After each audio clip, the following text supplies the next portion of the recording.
Please make sure you guys keep all your score sheets in the same area so I can quickly get scores. Good luck.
Happy Sunday,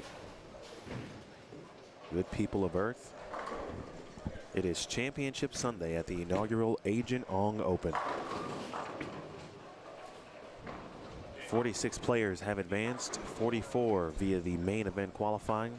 That included all 8 squads. 2 players advanced from last night's Desperado squad, thus giving us again the final tally in the cashier's round of 46. The load of cash will be $550, and if you are bowling right now, you are earning money at the inaugural Agent Ong Open. Good morning, ladies and gentlemen. My name is Emil Williams Jr. Pleased to be here with you. Live and in demand on direct here from Bowlero, Kyrene here in Chandler, Arizona, courtesy of Bowl Stream TV. Please hit the thumbs up if you have not already. Subscribe if you haven't already. And thank you to those of you who have already subscribed this weekend. I certainly appreciate it. Thank you for your support of the Agent Ong Open. Alongside Roto Schlim, Chris Schlimmer. What it is, yo? What's up? It is, again, cashier's round. Perhaps the most important factor today, folks, is that the pins from qualifying do not and have not carried over. So everybody that you see throwing a bowling ball this morning in this 4-game set, they all started at 0 this morning. Everyone here has a chance to advance to the match play portion, top 24. And you would say, well, even if the pins carried over, everyone typically would still have a chance. Oh, for sure. Yes, but sometimes it's not true depending on where you are in those standings, honestly. Oh, true. I mean, and especially if, you know, somebody, like a couple of guys that had a pretty good look, that got to, you know, a couple hundred over. You know, obviously you got to think that they had something figured out as opposed to those that were even par to make the cut. You know what I'm saying? Like, yep. Yeah, that's a big gap to try and I don't know what you climb the mountain. Put, you know, close. However you want to put it.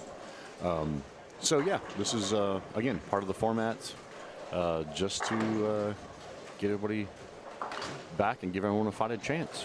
And 4 games, I think, is like the right amount, so to speak, because you want to shorten it up so, you know, you get match play started. You're not keeping people here all night. Correct. You don't want it short enough to where there's not really enough games to a degree, especially when we've had 6-game qualifying squads. So for sure. Carl got it right in the middle, which I think is good. 4-game set.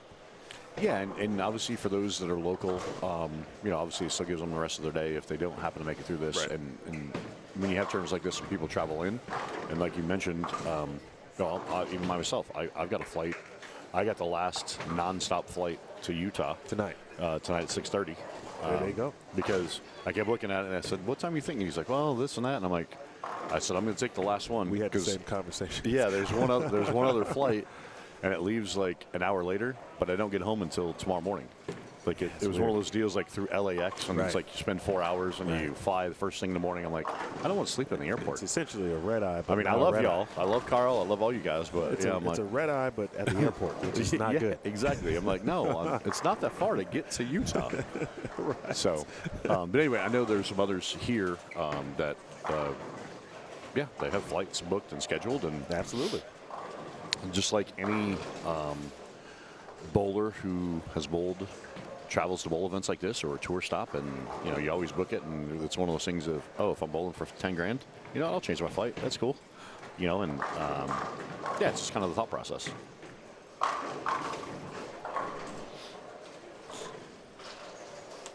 Did you mention the sweet sounds of 360 and 500 grit this morning? No, not yet. The sweet, calming, soothing. That's a great segue. Great segue because Steph Sell said I sound a little bit better this morning, which I think is true.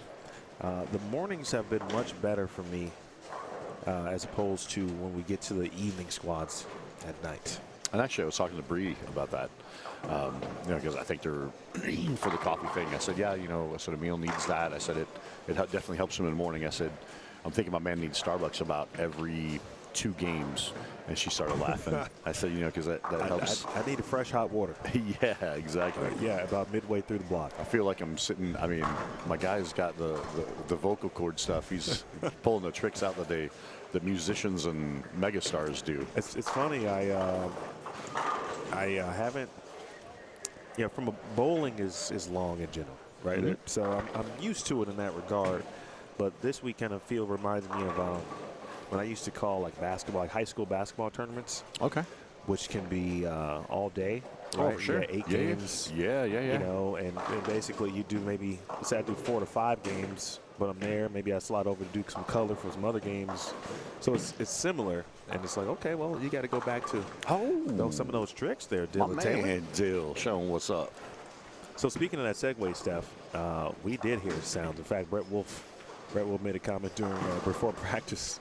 He's like, you guys, I'm here by myself on the left side, so you guys can use as much sandpaper, Abralon as you want. And you heard I don't know if you heard the comment, but he's like, yeah, go ahead and make that right side look like Swiss cheese. Right. Dylan over here goes, hey, Brett, I like Swiss cheese.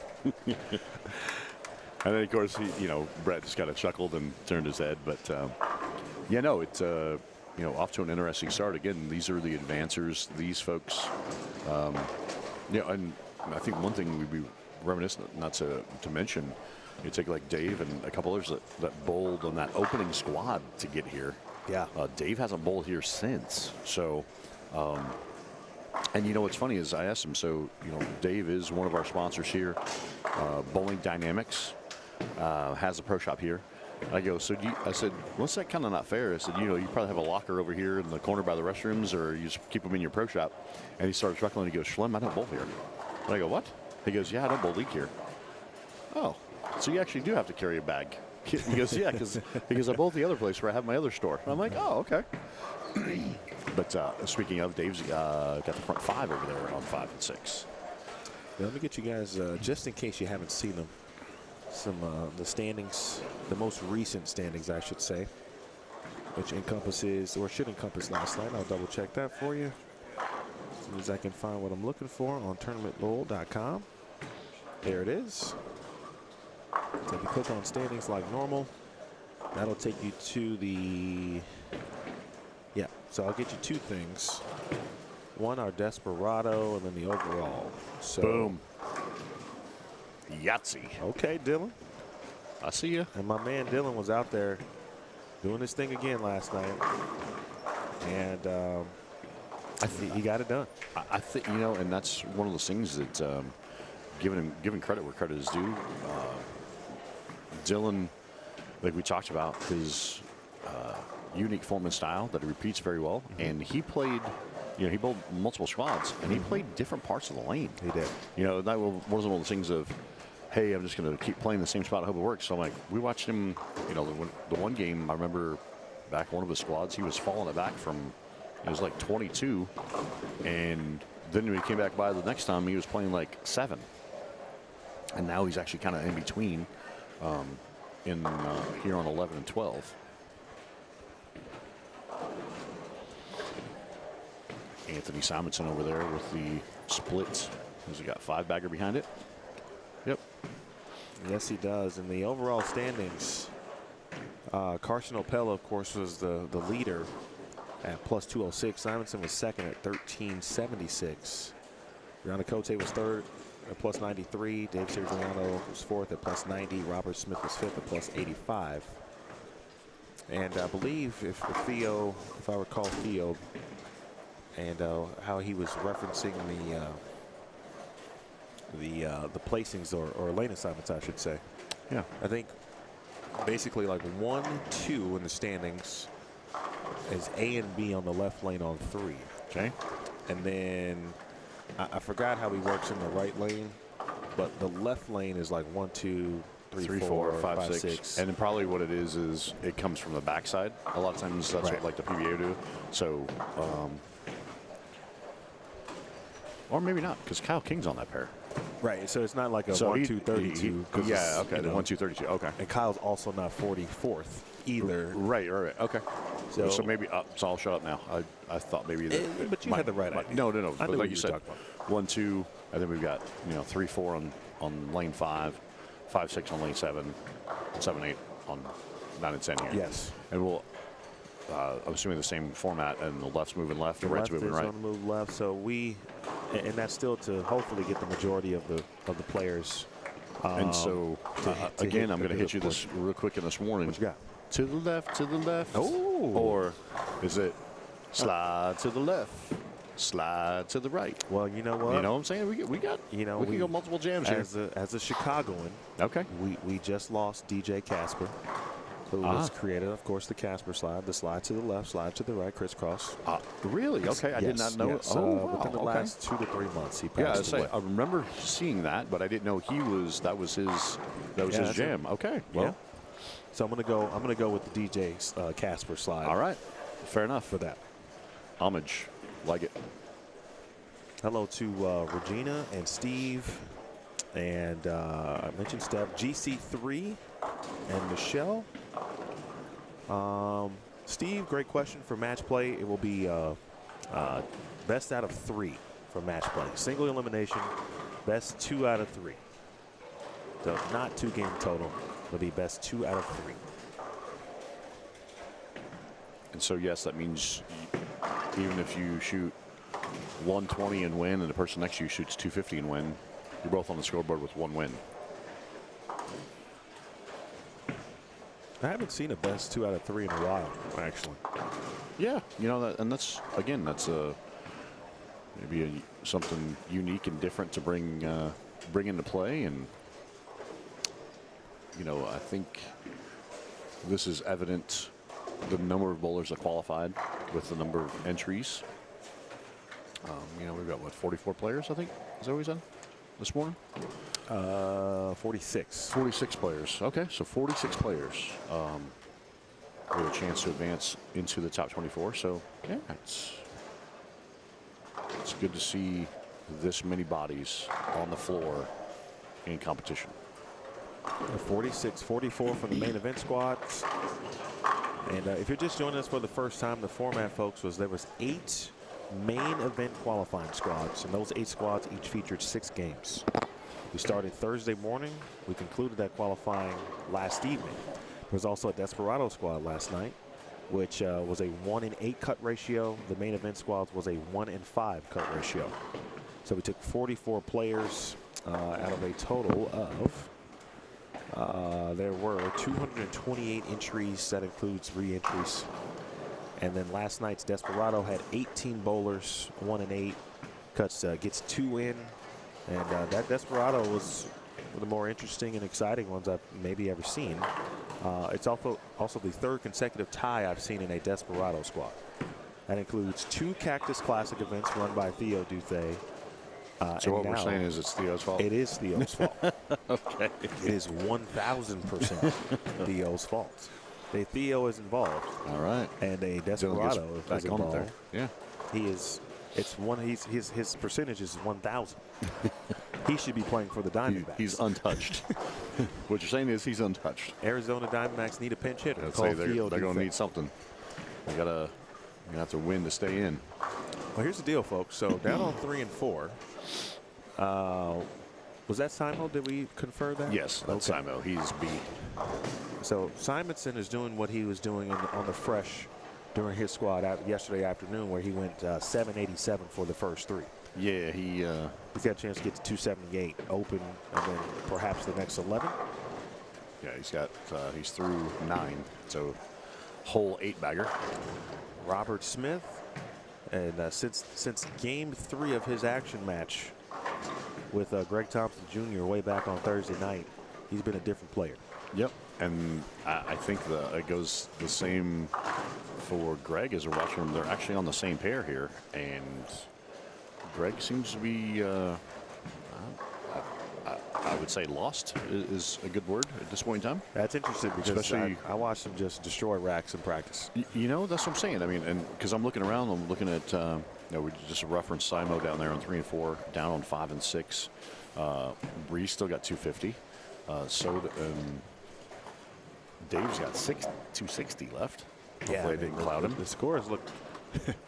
My man strikes. Okay, I feel better. So Dave's got 260 left. Robert's got 250 left. Dylan Taylor can get to 260. Yeah, you know what I'm saying? Like 11 and 12. And there's Tyler Betts. His look is pretty solid. Matt Zweig over here has a really good look. Right, Matt Zweig is looking good. And then again, just getting 15, 16. I don't know. Let's see if I can figure out who's leading, but they went split, spare, 5-bagger. Top left, 17, 18, 97, 250 available. Yeah, so there's some scores. And they're going to have to be. You know, we're basically a 4-game sprint. Almost cutting it almost in half. Yeah. They'll go from 46 to 24. Hello to Lauren. You need to change your username, Lauren, because you're now no longer Lauren Pate. You are Lauren Russo. Oh, Miss Russo in the hizzle. Congratulations, Lauren Russo. Yes, congrats, y'all. And Matt Russo and the Pate Russo families, respectively. Everything looked great. I'd say it looked beautiful down there. Not gonna lie. I was going to do all the comment things, but I said, I'll just wait till I see you guys in person, or talk to them via live stream, or I could talk to you virtually. But if I remember, I would like to give you something for your wonderful Matt with celebration. Messengers flying over here. Matt Zweig said something recently on social media that I enjoyed, and he was talking about his mom and his sister. Yep. Which they're standing right here over my right shoulder. Yes, they are. And I'm making this switch over to 5 through 8, so you can see Simo in the left corner of your screen. Cloud. Indeed. So that was the first shot. You notice he looked right over here at us. No, just kidding. You also see Brianna Cote. This is her 10th frame. Bree went 93 over during her squad Saturday morning yesterday. Robert Smith, he gets to 248. Yeah, so Bree getting that first hit in the 10th, so she's in the 230s, has a chance to get the 240s. Greg Thompson shaking his head, so trying to figure out what his mental block is there. Dylan going to carry the crossover. Boom. Nice. My man's catching. He covers his eyes walking up the approach. Taking a run, Dylan. Taking a run, man. Man, I'm a little on the GT2 situation. Because Cortez got a pretty good look on that pair, too. Robert and Tez. Yeah. So obviously they're playable. It's not like they beat him up so bad that they locked each other out. They're all throwing Thane. I know it's practice. I get it. Yeah, they all got that whole rack of Thane, and that's his A game too. So it must be. We're gonna give him a game. Yeah, we'll see. Let him. We'll see what's up. Work himself to the lather. Simo opened. What? He chopped that? He did. 242. He's all right. I mean, when you open and you have 240 is better than you open and have 140. That's been a common theme. I know. Thank you. Y'all are like, thank you, Captain Obvious. But specifically to the 10th frame. Yeah. So he bookends bookends the game with open and an open. But happens to connect both opens with a lot of strikes. So that plays well. And Bree did catch the double, so she's on 240s. And, you know, giving another ball a look in the 10th, and that's something we talked about when we talked with her yesterday after her squad. You know, she did try some other balls and fill balls, but she did, and she's starting with that same summit that she got into that's lane shined. She did start with that this morning, and that was the Hustle USA, as Bree is the queen of hustle. She loves the hustle line of bowling balls. And she said that. She goes, I kept trying to throw one of my hustles, or different ones in the fill. She goes, I just kept going back to the summit. I'm like, well, obviously it worked and read the lane the right way, so.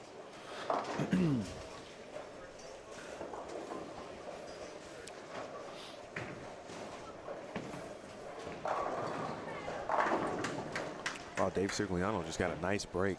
Heck yeah. He's catches the crossover and still has 260 available to him. So again, 46 players advanced, folks. And if you've been following at this point, you know that there is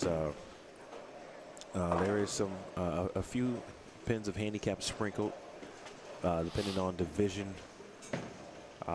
age, and or gender. So, I think just looking at it briefly here, shout out to, first of all, the women that did advance.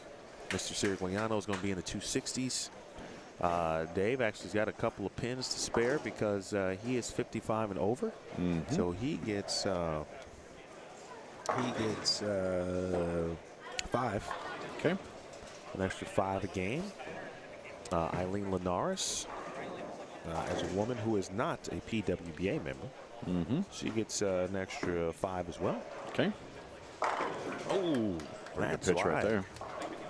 So pretty good pitch right there. When I brought up Matt Zweig, and I said he said something really cool on social media. And he posted a picture of his mom and his sister, and they took out their mom for, I believe, brunch. Mom came up from Vegas to watch. Yeah, we were just talking about that a little bit ago. Yeah. It was Mom's birthday this week. And he said, without those two, I might be, I'm going to use the word he said, but I might not be here. We'll put it that way. He said, I might not be here. And I talked to him about it this morning. I said, you know, that was a very thoughtful post, very real post. And he said, no, it's true. I mean, you know, I'm still trying to figure this thing out at 27. But he said, those are my day ones from my A1s from day one. I said, you know, you have to protect those people. And acknowledge them like you did. And he's coming out firing here. I mean, the 250s right off the bat. It's funny, you think back now to all the way to Thursday when we first saw Matt bowl the first squad he bowled. And in game one, he was trying to figure out how to play the gutter. It was as if he knew it was there. He was trying to figure out which ball, hand position, all of that stuff. And he's obviously figured it out. He did a couple, was it Saturday morning or Friday afternoon, evening? He got to plus 60. And he's kind of been in the zone to a degree since then. Exactly. And so looking down here, again, I'm not quite sure who was in the leadoff spot on 17-18, but there's 247 on the board. You said 17 and 18? Let's see. Yep. That's 3, 5, 7, 9, 11, 13, 15, 17. By my count is right, it would be Eric Hatchett. Okay. If my count was right. You got 235 on the top spot here on 13 and 14. So again, that would be Kyle Duster, I think. 230s, 240s. You know, obviously, I think Dave's the highest scorer. I think we've seen at 260, but a lot of 230s, 240s here to rolling out the gate. Well, probably. Well, look at this pair right here, 11 and 12. Low man was 204, 227, 258, and then right next door, nobody got to 200. Excuse me. Yeah, this Eileen was, you know, kind of playing her same game plan that she's been having success with. And she was high on the pair. And exactly, high on the pair. With 194. No, that was Zach. Oh. That was Zach Schroeder who just shot 194. Okay. So she had 180. I think she had 180. Because Brett had one. Brett was on the Gotcha. Question about Michael Sagan, and he is bowling because he advanced. I think he began based on his part in the standings Down on the high end. Down yonder. It Okay. just is a matter of if he started on the left lane or the right lane.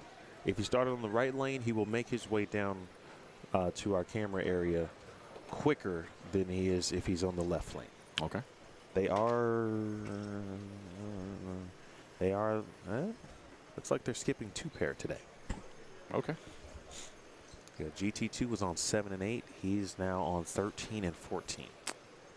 True story. So we should get a chance to see a few people. In 4 games, you should kind of see a big variety. Yeah.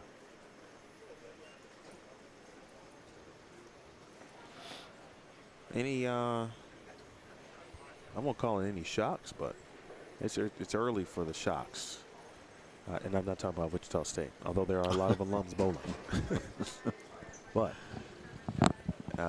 there's some opportunities here, and you know, game 1 it can be great for some, not so good for others. It doesn't define the 4-game block though, and I think we'll kind of figure that out and watch GT2 in a second and see if he can kind of get back on track. And again, he's still going to try the Thane. Again, he's probably seen everybody around him. It's a little bit of a sleeper pick right here for me, Brian Hare. Yeah, he clears it, and I think that's a good call. The fact that he clears the thumb so fast, gets it rolling end over end pretty quick. You know, he gets this ball to kind of make that subtle arc, if you will. And he's out where the other guys and girls, where urethane is in play.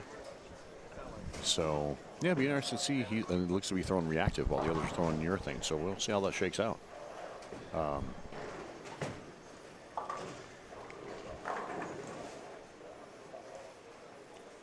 it's going to be interesting to see.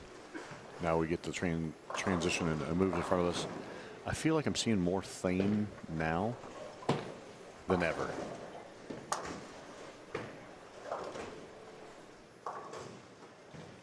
And yeah, we'll see if it's able to if Thane is able to sustain for the 4 games. GT2 with the Greek Greek church pickup. Bada boom! Right of your screen. Nicely done. Look at him. He's like, yeah, I got a spare.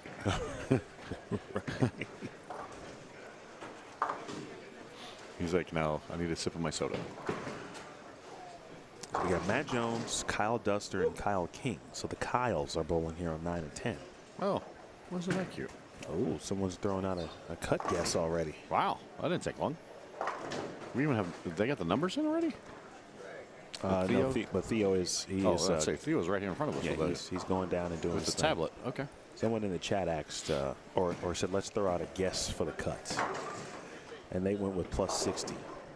Plus 60 for 4? Someone that does not have a name. So, hello, good morning, no name. Plus 60? I don't know. That seems a little low, based on game 1. Well, again, and as we know, we're going to see here in a second how the transitions go. It also could be right on cue because of how many bowlers we're going to take. So 24 bowlers will advance to match play. Well, you know, one of the themes to this tournament has been game 2. Exactly. So what will game 2 bring? Every player at one point or another, and this is tongue-in-cheek, but a few who definitely I've heard say it and talked to them about it have all mentioned how pair-to-pair here is arguably the most difficult thing. It could be more difficult than the lane path. Roller coaster of love. Yeah, I think the key word I've heard of in some of my other conversations with different people, and a lot of whom I've never met before. You know, I was come up like, oh, Roller Slam, want to meet you. Yeah. You know, thanks for talking, blah blah blah. But yeah, quite a few references to roller coasters in the cross and making the moves across this building. So, which is common in any bowling center, to be honest with you. Absolutely. I can tell you, folks, in all my years of being around the sport and to different bowling centers around the world, I don't recall any one bowling center where it's like same ball, any, top end tournament where it's the same ball, stand the same spot, hit the same target for a full session. A lot of times it's different balls on a different ball on each lane. Sometimes it's different zones on a pair of lanes. And again, it's just the nature of the variables that we have in lane surface topography, lane surface friction, lane installation, and where there are other variables that, don't think we've touched upon these. Then you got to factor in where they are in relation to the front desk. Then you factor in the HVAC. Then you factor in where the doors are next to an exterior wall. These variables do come into play. HVAC. Oh, okay. Yeah, HVAC based on, there are some centers based on how the building's constructed and where you have ventilation, Right. And where you have air conditioning ducts. We've seen it too many times. Great point. Yep, and then as you know, those lane 1, like here, be lane 1, and then we got lane 40 down there against the exterior walls, and we're in Arizona, so those walls get hot. Sure. So that's going to cause, and that's why, we never got down to the super high end. But yeah, they took 1 and 2 out of play. Yeah, 1 and 2 is not in play. And I'll give you another variable for that too, just for a little tidbit, food for thought.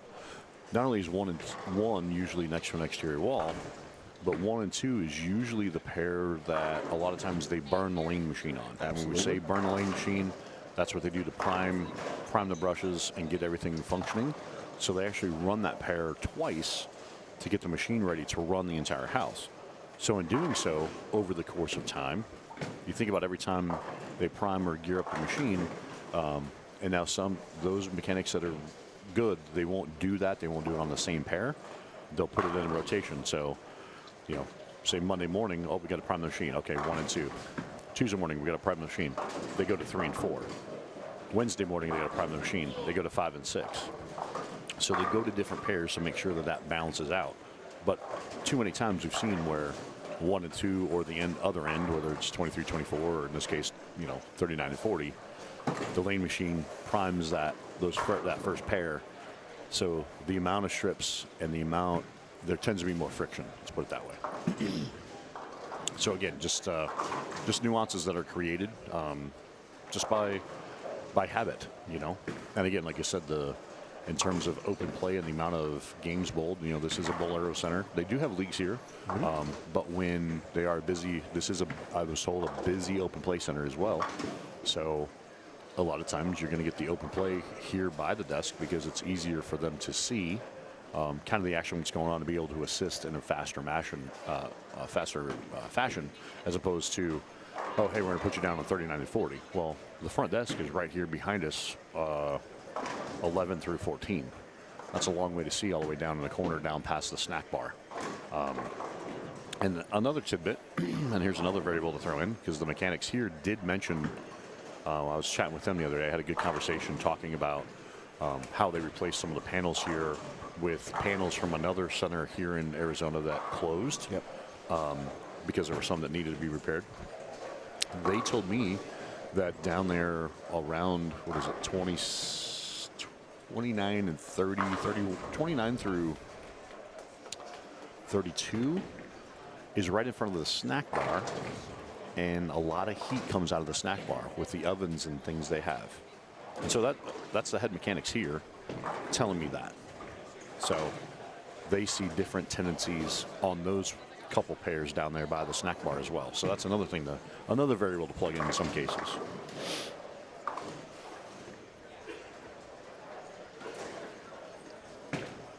So here in front of us, got Kyle King up on lane 10. Throwing methane, playing out. Is he going to hold? Got that one up the lane a little bit. Turns into a 4-6-10. Again, let's see. Again, it's early, but is there anybody that's off to a, got them all strung? No. So that game 2, can't really call an equalizer, but it's, the common denominator of you go to the next pair that you didn't have your practice on to break the pattern, the pair down how you wanted. And so now you're fishing, you got to find hopefully that the people ahead of you broke it down somewhat close to how you like it. Right. There's a double down there on 3 and 4. No doubles on 5 and 6. No, oh, there is a double. Strike spare double here on 7 and 8. And that is our guy who snuck in last night, Garrett. Yeah, so those of you who missed the Desperado squad, I got to be honest. I mean, even though obviously it was late, certainly late in Central and Eastern time zones, but that was actually a Desperado squad that was worth watching. And what I mean Well by worth that the price is, of admission. it was, you know, it's a 2-game sprint, but you don't know what you're going to get. Yes. You know someone's going to advance. Just depends on how many based on whatever cut ratio. We knew that 1 and 8. We had 2. And we had, what, 5 to 6 players.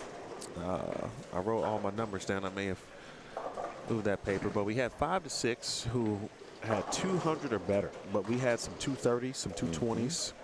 Garrett opened with 266 last night. Yep. And he's got the Thane working as he's gone strike spare 3-bagger there on 7 and 8. Kyrene Lieber began with 233.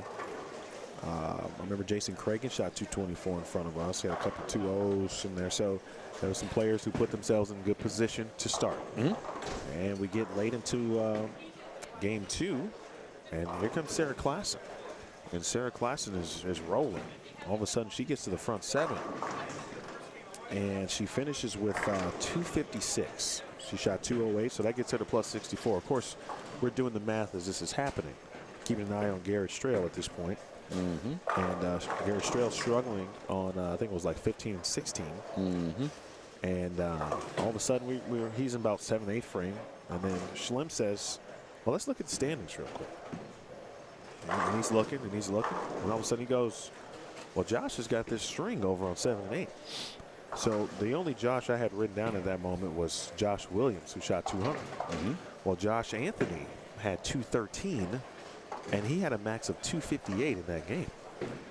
Well, all of a sudden it became a situation where if Garrett Strail doubles in the 10th frame, or at least that was the first, but I think doubles, he's in, and Sarah Klassen is in. Or Josh Anthony is in. Then it became, well, if Josh strikes out, Sarah's already in the books at this point at plus 64. Then it becomes, oh, well, Josh could bump Garrett. Then it became spared strike. It was 8 spared strike for Garrett. Very important fill shot for Garrett. Because if he didn't strike, he would have been less, 1 pin less, of course, of Sarah Klassen. Correct. He guaranteed himself a tie. Yep. At best, or at worst. He had guaranteed himself a tie at worst, and if Josh doesn't get it done, he and Sarah are in. Right. Well, Josh then needs a double. And he got it. To get in. And he got it. Josh doubles, which then forces a roll-off between Sarah Klassen and Garrett Strail for the final spot in the Desperado, 9th and 10th, of which Garrett went 140 to 37. Yep.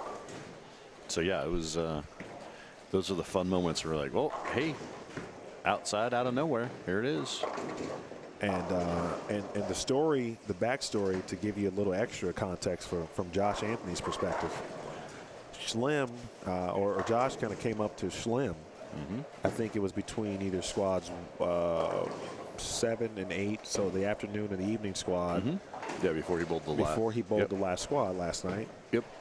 The last full squad. Yes. And he was talking about, you know, ball choices of what he had in the bag, and well, Slim's making some recommendations. He's throwing a gem again, and you know, he's like, you know, hey, I've thrown to other companies for a long time. He goes, it's kind of my first one. He goes, you know, this gem doesn't really corner for me. And I go, well, you understand that that's the lowest RG asymmetry we make, and it's got our strongest cover full of nano, so it's designed to pick up and roll. And he goes, oh. And you know, again, understanding equipment, and you know, then we were talking there in that first game of that last qualifying squad. He came over, and we talked about it, and because he was trying to play that, like I mentioned, that zone. He was trying to play that between like 7, 8, 9, 10, 11, 12. And it's kind of a no man's land, even on the left side, and because he's left-handed. I told him, I said, you got to get far enough left and use that as a shim. I said, because you don't have, it's not like you have a super. They said you have a rev rate, but it's not, it's one of those things you can keep in front of you. He goes, well, I'm going to keep him in front of me. I said, okay. I said, you just get it farther left. He's like, okay. And so he's like, well, I got these other balls and this and that. And I go, okay, well, in the meantime, I said, if you know you're seeing it, now it gets into, you can make those subtle moves when you're using that with 1 and 2. You can cheat. I said, so keep your eyes on the same spot, but cheat your eyes or cheat your feet aboard left. And that's kind of, it triggered, and again, and he just gave me a look again because he's got spare strike, spare 3-baggers. Yep. So he's in a comfort zone, if you will. And yeah, just understanding, I think, ball motion and bowling balls. And again, after we got done, there's quite a few other folks that came up to me and they said, hey, here's what I seen. What did I need to do different? And then explain to them how getting, as we've mentioned numerous times, not everybody can throw urethane.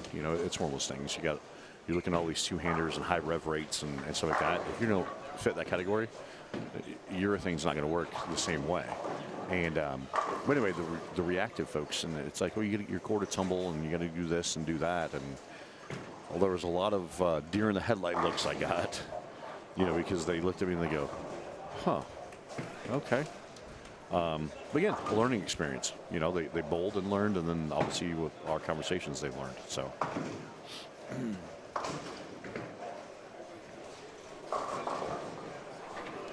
Information. That's it. I think that's what really stuck out to me yesterday when you told me that convo. Yeah. Was the need for individuals like yourself. This is why you do what you do. Absolutely. This is why you come out to these events. Sometimes you don't unprompted, right? This is not a Roto Grip sponsored event. Correct. But you came out anyway. Obviously Carl and everything, but to be here, as you say, I'm just here. Whatever people need. Absolutely. People can come up to you, obviously, and they've done that to just bounce ideas off. Hey, I got a question about this ball.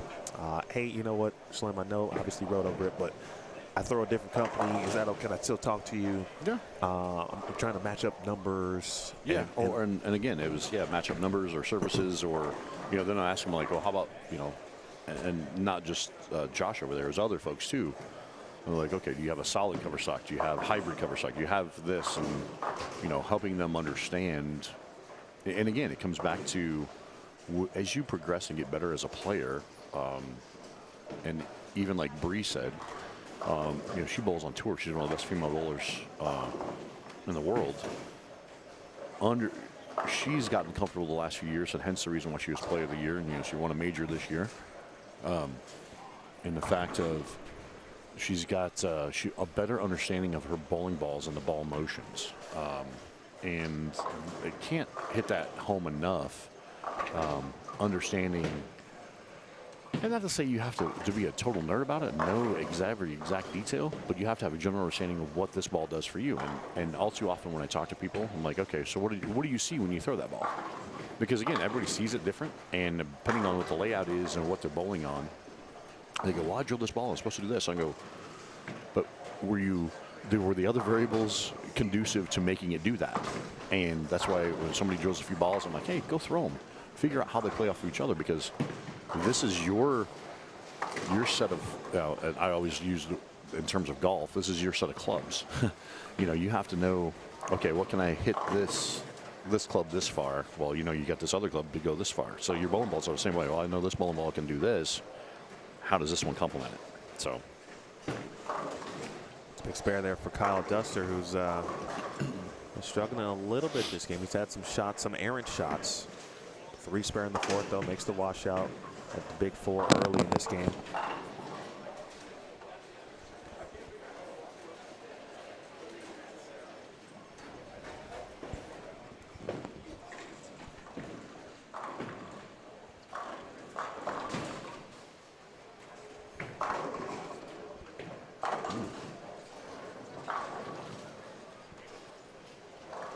Well, I guess we could start calling him the man, the myth, the legend. Who's that? The gentleman to your right. Yes. That shot there with that, the purple is purpling for a lot of people.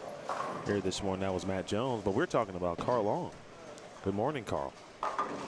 How you doing? I'm all right. The question is, how are you doing? That's the real question. How you doing? I'm doing good. I think last night, kind of, when I actually got a hotel down the street. You did? Yeah. I was Not a like good idea. exhausted. I don't live too far away from the center, but Just about far 20, enough. 25 minutes. Just far enough. To where, when you're like, tired. I don't want to too fall much. asleep driving home. Absolutely. So I got a hotel a couple miles down the road. I took a long shower because I needed some steam. I've been pretty congested over the last few days. Team congestion. Yes. And, You guys better not get me sick. well, I apologize if I do. I'm going to apologize too. I want to That's all right. apologize up front. But I can love blame, you You can guys. blame my son Enzo. It's okay. I love you guys. It's all good. So, But good. I'm doing good. I'm excited to be here today. Cream of the crop right in Oh, front sure. of us right now. and so not to cut you off there, Sea-Dog, over here on 15 and 16, we got 226. A-Bowler on 15 16 to 220. It looks to me like a high game here in front of us. You know,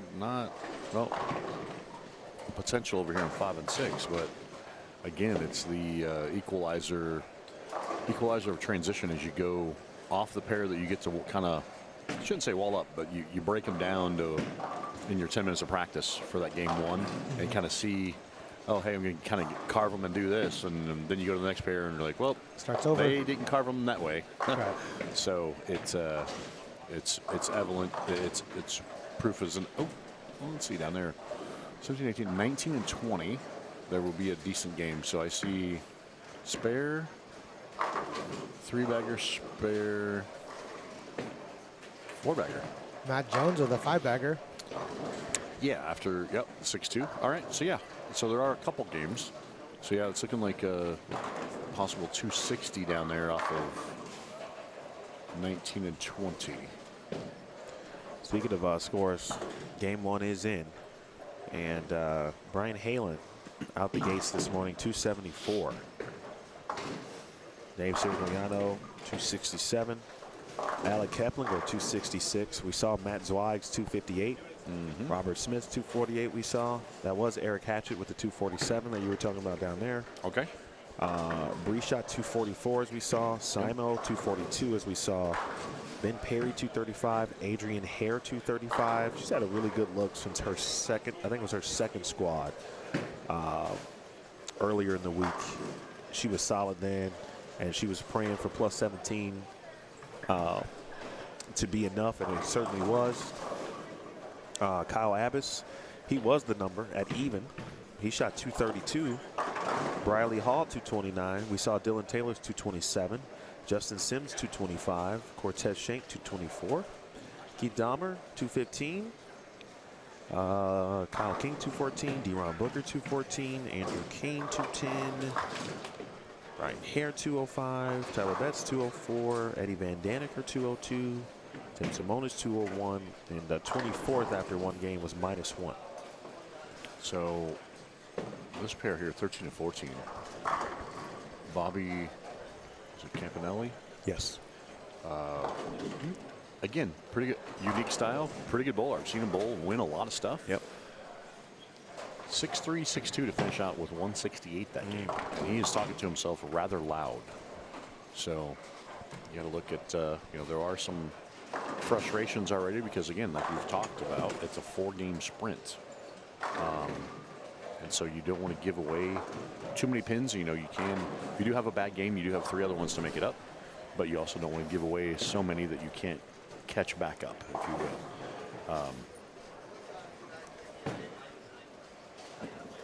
So Briley over here, he actually, that's a pretty good pitch.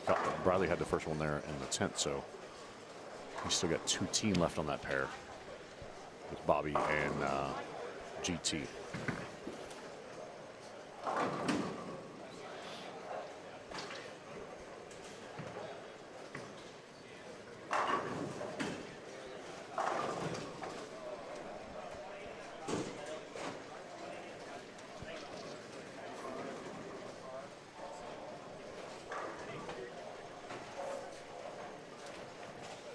Riley Hall down on 13. That's Pretty 4 in a good. row. Yep. Gets him into that 2-teen spot.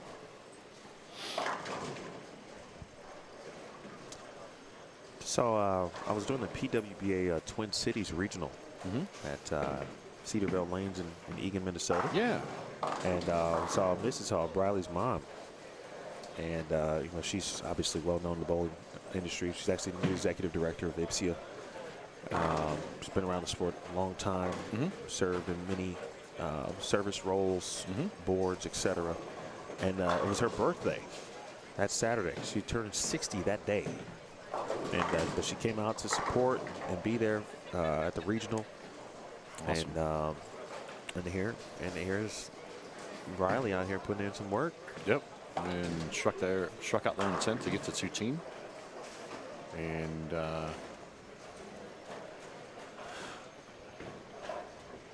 okay, so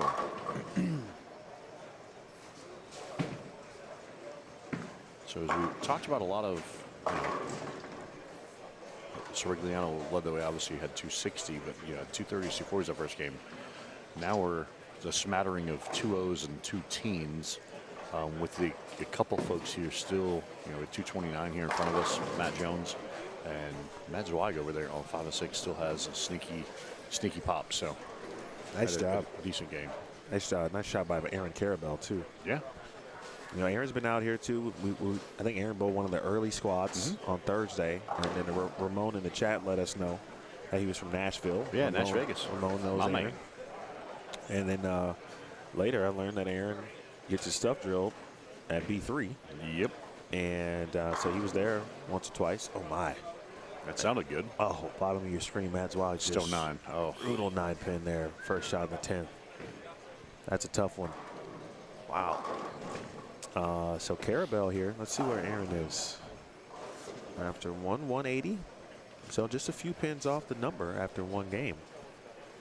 Trying to get to 2-teen. That's got to push a little. It did not. So he can get one back here with a spare.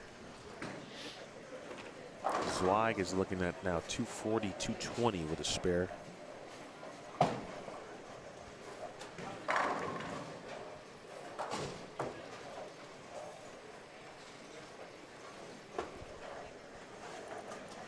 Car yard over there, you're awfully quiet.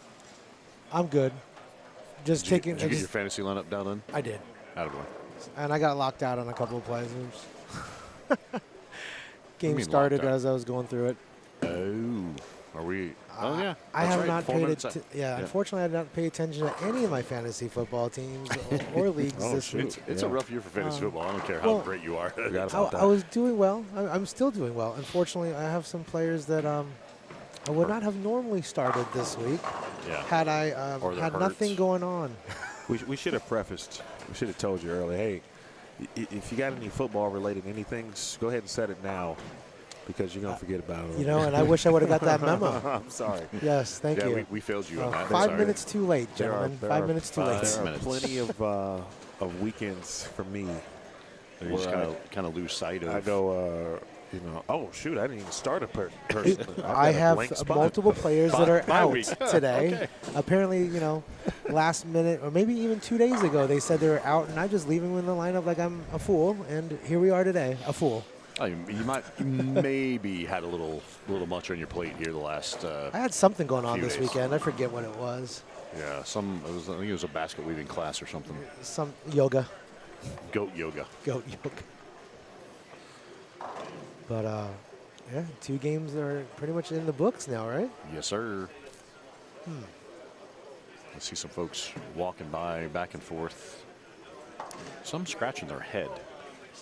And again, it makes you wonder, is it because they sculpted and carved the opening pair and then got completely lost game 2, or is it? I think Tournament Bowl is probably getting blown up right about now with refresh. Yeah, I know Theo is out doing his thing, as he always is. Thank you, Theo. Yep, Tournament Bowl on everyone's phones right now. You look at everyone. Everyone's in front of their phones, staring at them. No, they're putting in their fantasy football lineups. Too late. Oh, yeah, sorry, missed it by a few minutes. While we have a moment, folks, before we get to game 3, again, just Shout want out to to the sponsors. shout out our sponsors. Absolutely. Team Agent Ong, My Home Group, Brightside Catering, and Chef Adam Allison. Mark Powell, Travel 24/7. WeSpeakWifi.com. Unwind Wellness Redefined and Create Proof Print. Also, thank you to Bowling Dynamics, Burke Brothers, East Valley Fans and Blinds, I Am Bowling, Ramsey Auto Center, and Angela Ziebert, the swim instructor. Bowling is underway. Game 3 of 4 of the Cashers round here at the inaugural Agent Ong Open. My name is Emil Williams Jr. alongside Roto Schlim, the brand manager of Roto Grip, Chris Schlimmer, and the creator of this wonderful tournament, Carl Ong. My name is Emil Williams Jr. Welcome to Bowlstream TV. Please smash the thumbs up while you're here. If you haven't already, please subscribe to Bowlstream TV. We got a few more individual streams, of course, as our final day of competition, but we will have a separate match play stream and a separate final stream. So if you happen to be busy, you need to go out on your Sunday. Maybe you'll be at the bar doing whatever you do on your football Sunday. Maybe you're at church, right? Getting your praise on, and you want to slide up your phone and watch a little bowling. That's all right with me, because I would do the same thing. So I can give you guys a tidbit. So our buddy Matt, who came up from El Paso. Yes. So he was driving back home yesterday. You know, he stopped in here, before he took off. He's like, "Hey man, you guys are making my drive easier." So he had it on his screen on his truck, driving back home to Texas. He was. Please be careful. Please be careful while doing that. Yeah, but I know plenty of folks that have that capability in their vehicle, or they've got a tablet where they just prop up and they're like, they just listen. And we appreciate those who we use us as background noise. And yeah, we try not to bore you, or we try to, I guess, keeping you entertained is what the goal is, as well as broadcasting bowling. Indeed. So yeah, feel free. And the reason I bring all that up is if you subscribe, you do get make sure you get notifications turned on. So you will be notified when we do go live for match play and, of course, the finals this afternoon. And, of course, any other live streamed event that will take place on Bowlstream TV. That's still looking at a couple towards the end of this 2024 or 2023, and certainly into next year. Also looking at other potential content methods to add to the channel. There's a lot of bowling content to consume, so I hope you are doing that not only on Bowlstream TV, certainly, but across our wonderful sport. We talked about Sarah Klassen, for example, this week. She was bowling. We were talking about the Desperado. She was involved in that. She's got a great channel. So subscribe to Sarah Klassen channel. My man Mike Flanagan at Inside Bowling. Brad and Kyle. The House. Gigi's got her own YouTube channel. Jasmine Mason. I saw Ryan Barker here. He does a lot of stuff with JR's Pro Shop in Canada, which is where he's from. They do ball reviews. So, man, we live in a different time. So there's so much stuff to watch. 100 years ago. Go subscribe. We didn't have any of these new fang-dangled technology pieces. But it all helps. We used to keep score with pencil and paper where I'm from.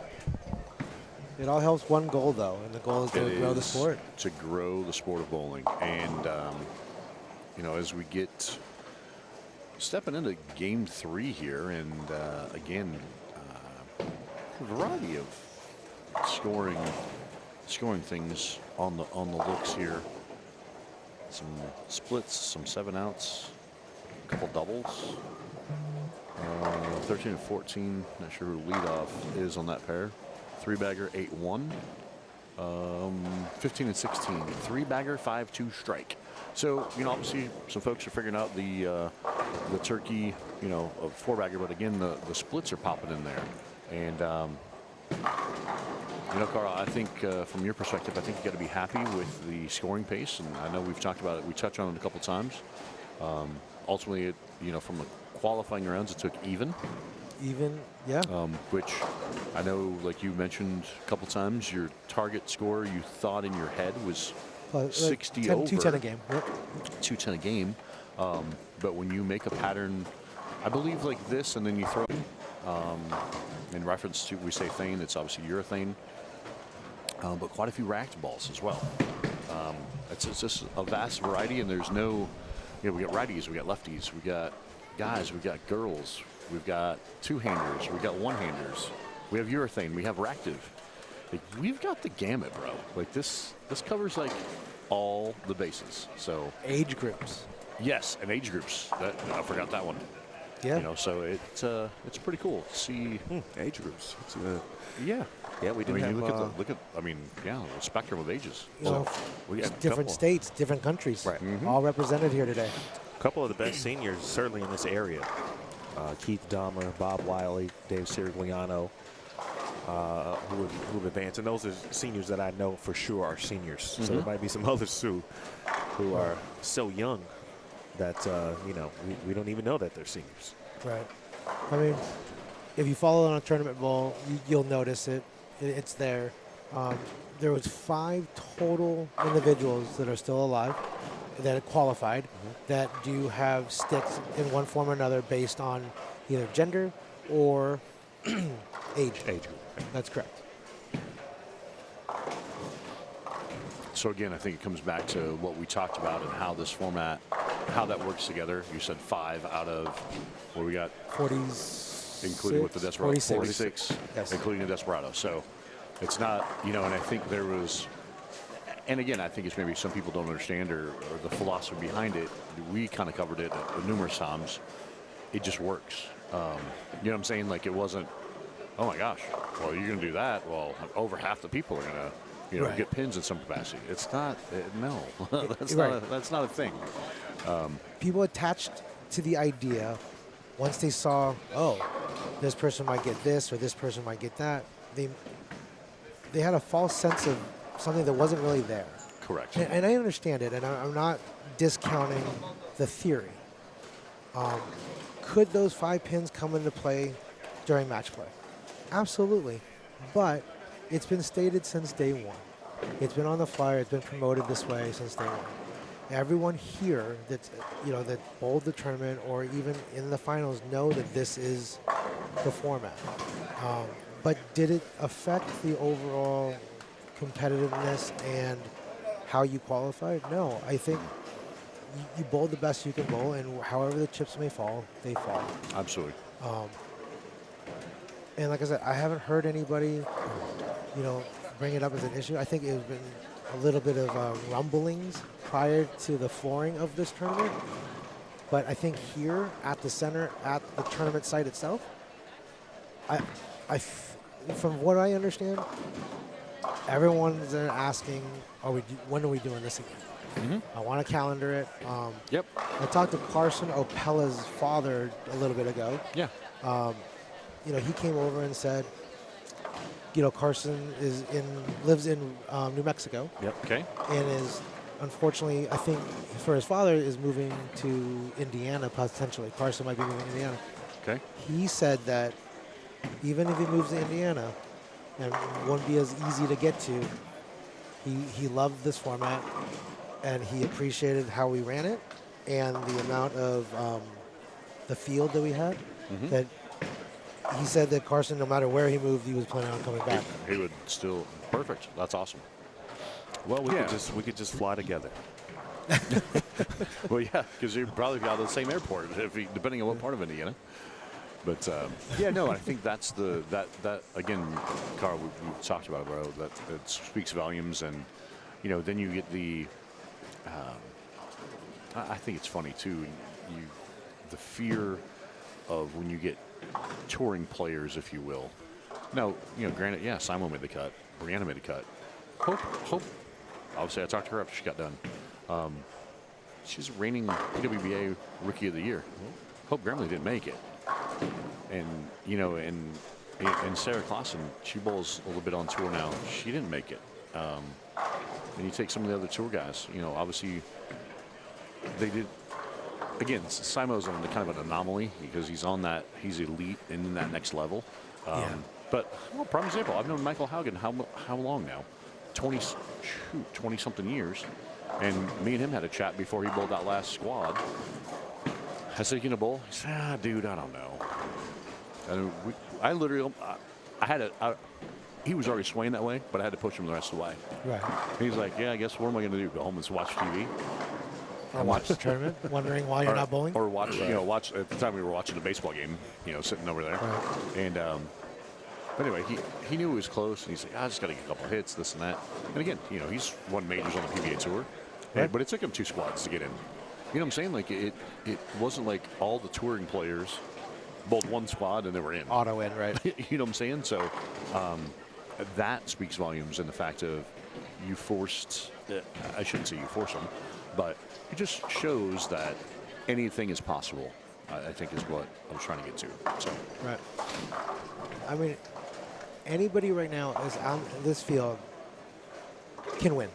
Yep. I mean, I look at the field left to right. We're pretty much in the center, maybe the first third.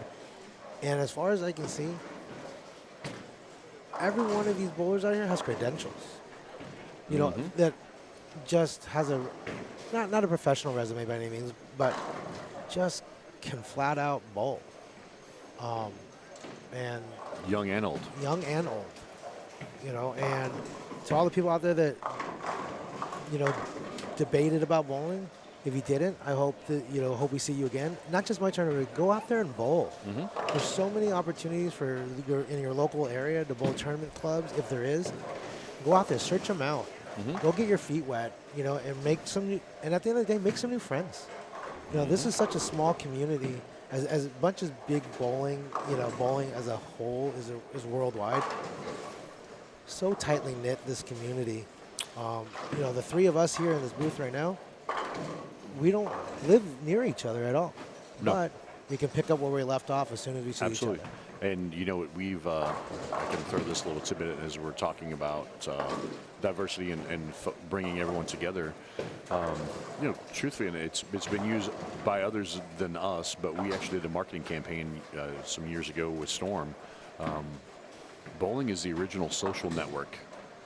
You know what? it's That's an amazing way to put it. It's long before social media, and I can give you guys another tidbit Emil, if you don't mind me rambling on. I was fortunate enough. Can I tell you the scores, and then you can get back Absolutely. to it? Okay.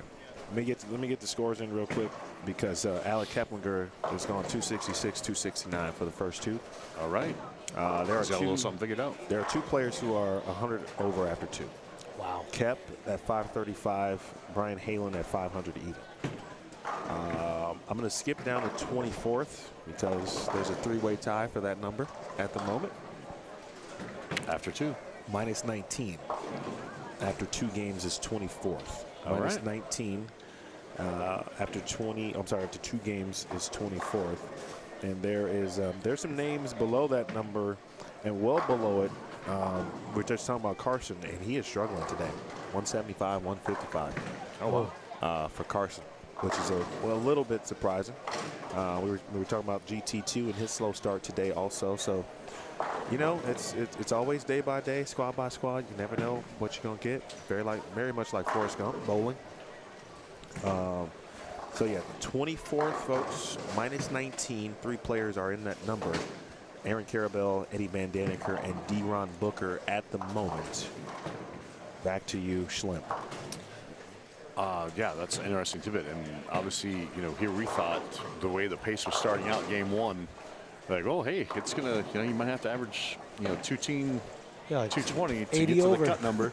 And, nope, hey, what do you know? It's back around that even spot. So anyway, the social networking, and those of you that are sports fans have probably, I've been very fortunate in my career to meet a lot of celebrities, athletes, stuff like that. And this story goes back to Detroit. I will never forget my interaction with him. If you're a hockey fan like I am, most of you know who Mr. Hockey is, the late great Gordie Howe.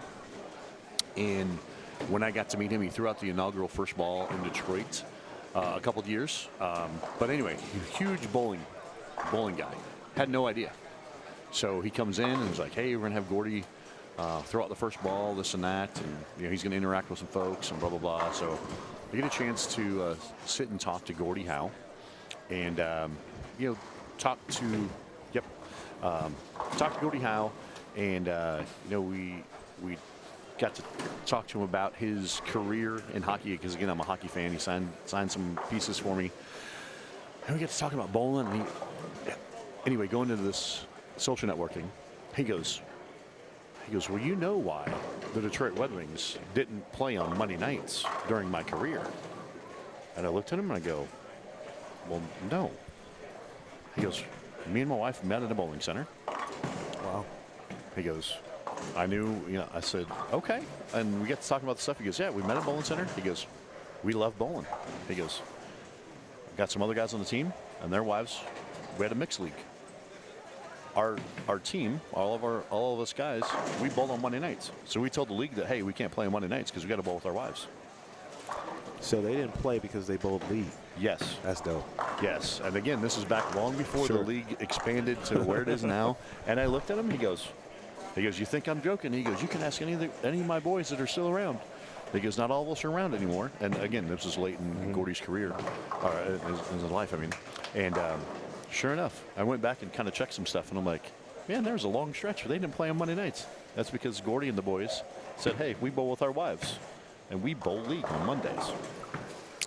And another cool story spin off of that. Like I said, I had a great conversation, interaction with him, and I will never forget this. I'm traveling on the road, tour ripping, and at the time, I'm younger. My stuff's at my parents' house, because I'm traveling 42 weeks a year.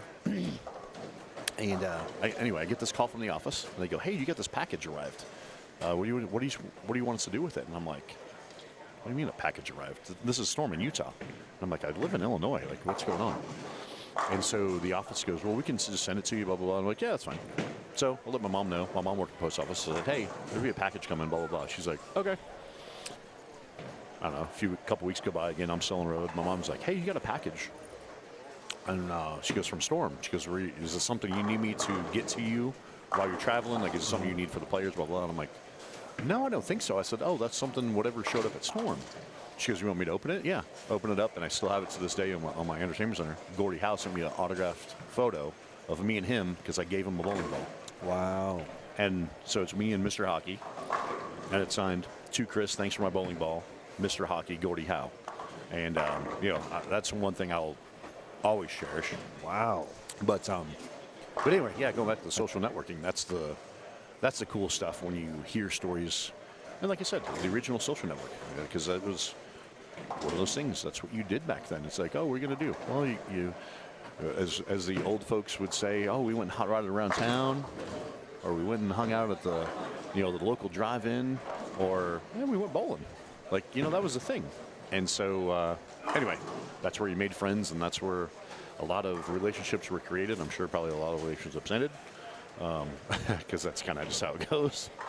But no, that's just cool stories. And again, just randomness from my point of view and my life experience, folks.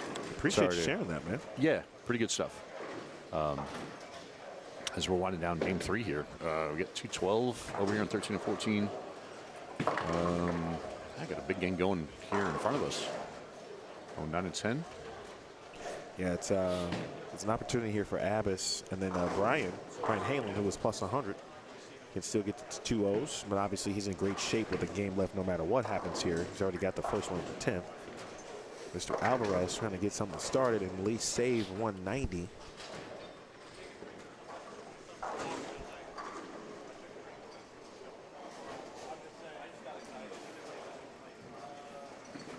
Looking down here.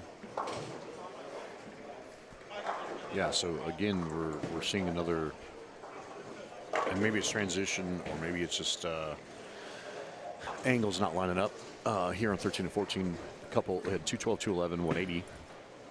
But then 15 and 16, high on the pair was 193.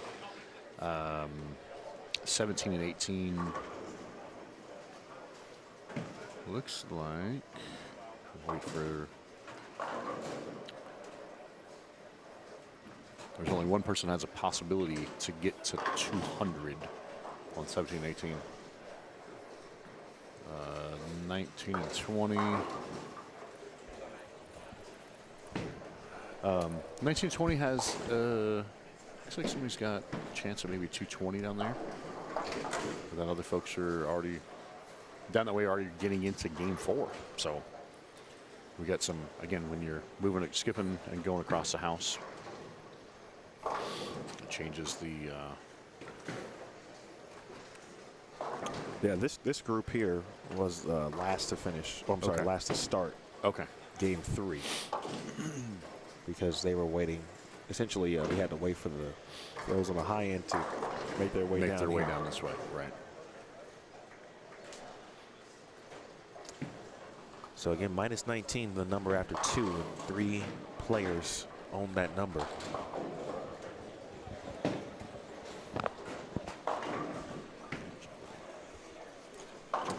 There's our guy Josh Anthony, who we were talking about last night. Okay. Simo feeling pretty comfortable. Can't tell if he said 210 or 240. Anyway, his game started with a 2, so that's bonus wood.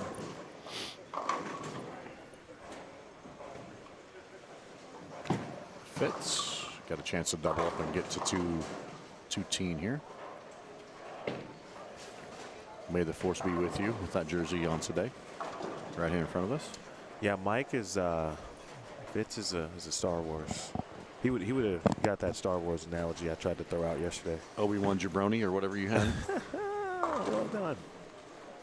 Look at you, Yeah. Chris the Rock Schlemmer. Yeah. Do you smell what the Schlim is cooking? I smell what Kyle Apis is cooking now. That 236 game. Mm-hmm. And so for Kyle, he's got a nice block brewing here. 232, 202, 236. Boom. Let's see where Fitz is. He's just a few pins inside the number at the moment. Catches 2-0, so that's, he's going to help him maintain. He's going to have to fill some frames here in game 4. Yeah, well, he's got 168, 220, and then now 2-0. So he was minus 12 entering this game. So And, you're saying there's a chance. well, yeah, there's no cut that is safe, though, as we all know. True facts. There is no cut that is safe. So he's gonna need. Yeah, this is that game where if you're near the number, this is how I would approach it, right? And every time I look at a cut situation, and if you're near the number, I think your minimum is 230. That's just how I approach it. Like I need 230, period. Whether So that's I enough to got to get ask me- you, so Yeah. you see that way, hypothetically you're talking about yourself. Yes. And so we just naturally just go, oh, I need 230, so I'm just going to go shoot 230. Yes. And so, but it Like, does depend on where you have are. that skill set. Me back in the day, sure, Yeah. Okay. absolutely. Wow. Because of the confidence in myself. Yes. Gotcha. Was I in a lot of cut situations like that? Absolutely not. But that's the mindset that I would take. Gotcha. with. Okay. But watching, at the levels that we cover, right? I know that's the mindset for those players because you can't mess around. Like you can't not leave it to chance that someone's going to help you stay in the cut if you shoot 180. Yeah, and we've seen it all too many times. Whatever the cut number is, it's usually, and I've seen it go every which way, and I'm sure you have as well, because there's always, and it never seems to fail. If somebody's like, oh, they're 40 out, well then they shoot 260, Right. and then it could be that somebody that's 40 in shoots 160, And you have to expect that to happen.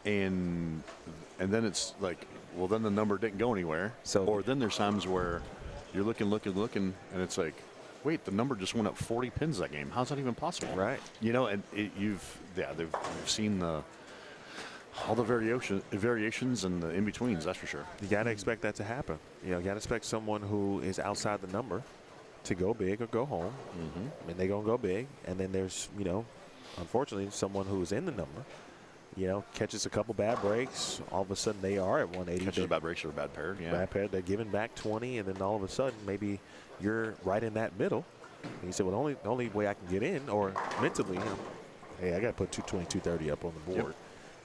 And not leave it to chance in that regard. So True story. That's what I'm thinking for Fitz. Fitz was 22nd. And then Brian Richardson was 14 out. Okay. Then Aaron Carabell was, Aaron Carabell, Eddie Van Danek, and D-Ron Booker were tied for the last spot at -19. And then Tyler Betts was right there at -20. Chris Mays at -21. You know, Josh Anthony, who just finished up, but he didn't, I think he put up 170-ish. He was right there at -24. And there's several people in that -25, 26, -30 category. So you know someone's going to shoot 240, 230. You just have to anticipate that. Mm-hmm. But the only way, don't leave it to chance. The minute you do that, you know it's over. Justin Sims has started over on 9 through 12, so they're already getting going. Let's get you back over there. We got Chris Mays on 7 and 8. Look at Chris Mays, Andrew Kane, and I'll tell you in a minute. Kevin Jenkins is on 9 and 10 with Justin Sims. Eric Hatchett finishing up on 5 and 6. He shoots 193.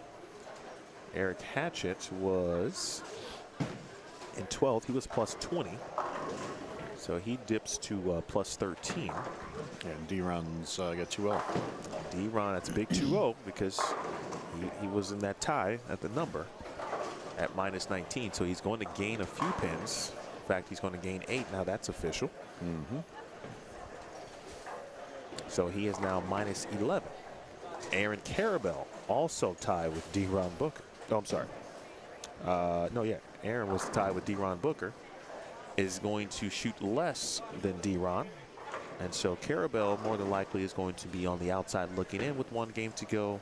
Booker more than likely edges himself ever so slightly into the top 24 with 1 game to go. And Alec Keplinger, who has gone 260, 260 for the first 2. Oh boy.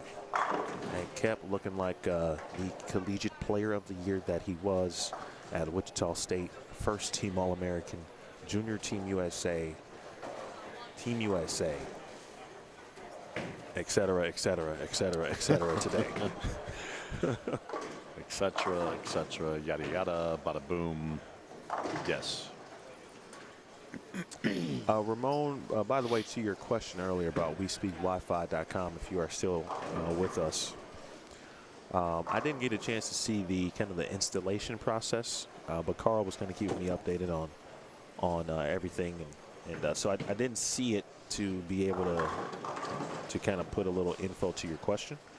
Having said that, though, now that I know that Carl has that type of connect, I might certainly utilize the opportunity just to learn a little bit more and reach out to WeSpeakWifi. His contact name is Kevin. Thanks to Kevin. And just to maybe try to understand something if I can. Maybe there's something that I'm missing, or that just could help from a general info perspective with IT or specifically internet bandwidth and a live streaming perspective that could help bridge a gap, if you will. Would help me and my colleagues and compadres be more equipped when we do run into trouble at a bowling center. So that's a great question, and I will be looking for more info in the future, thanks to Carl and WeSpeakWifi. They came out and had a temporary install, and from what I understand too from Carl, is that this company has done big time shows like TV shows and had multiple items going on on satellites and all from Wi-Fi. So I think it is what they do certainly is dope. Anyone that provides internet is excellent. How crazy would the cut be if it was even again? Well, not only anything is possible. Not only would it not be crazy, but we could almost expect it now. This is as scoring, as playable as the pattern is. Just when you think you've got it solved, you don't, and that's where the trouble runs in. Now, I would be interested to see the pattern on it, and I want to certainly come back to Bowlero Kyrene. I would just be curious based on the things we've learned this week, pair to pair, how it would play just in a different setting. A different environment. I would be curious with that. Yep. No, and again, it's the same thing, and it also gets into, and again, you throw out different variables: the age of the lane surface, the install itself, and all the other variables kind of rattled off earlier.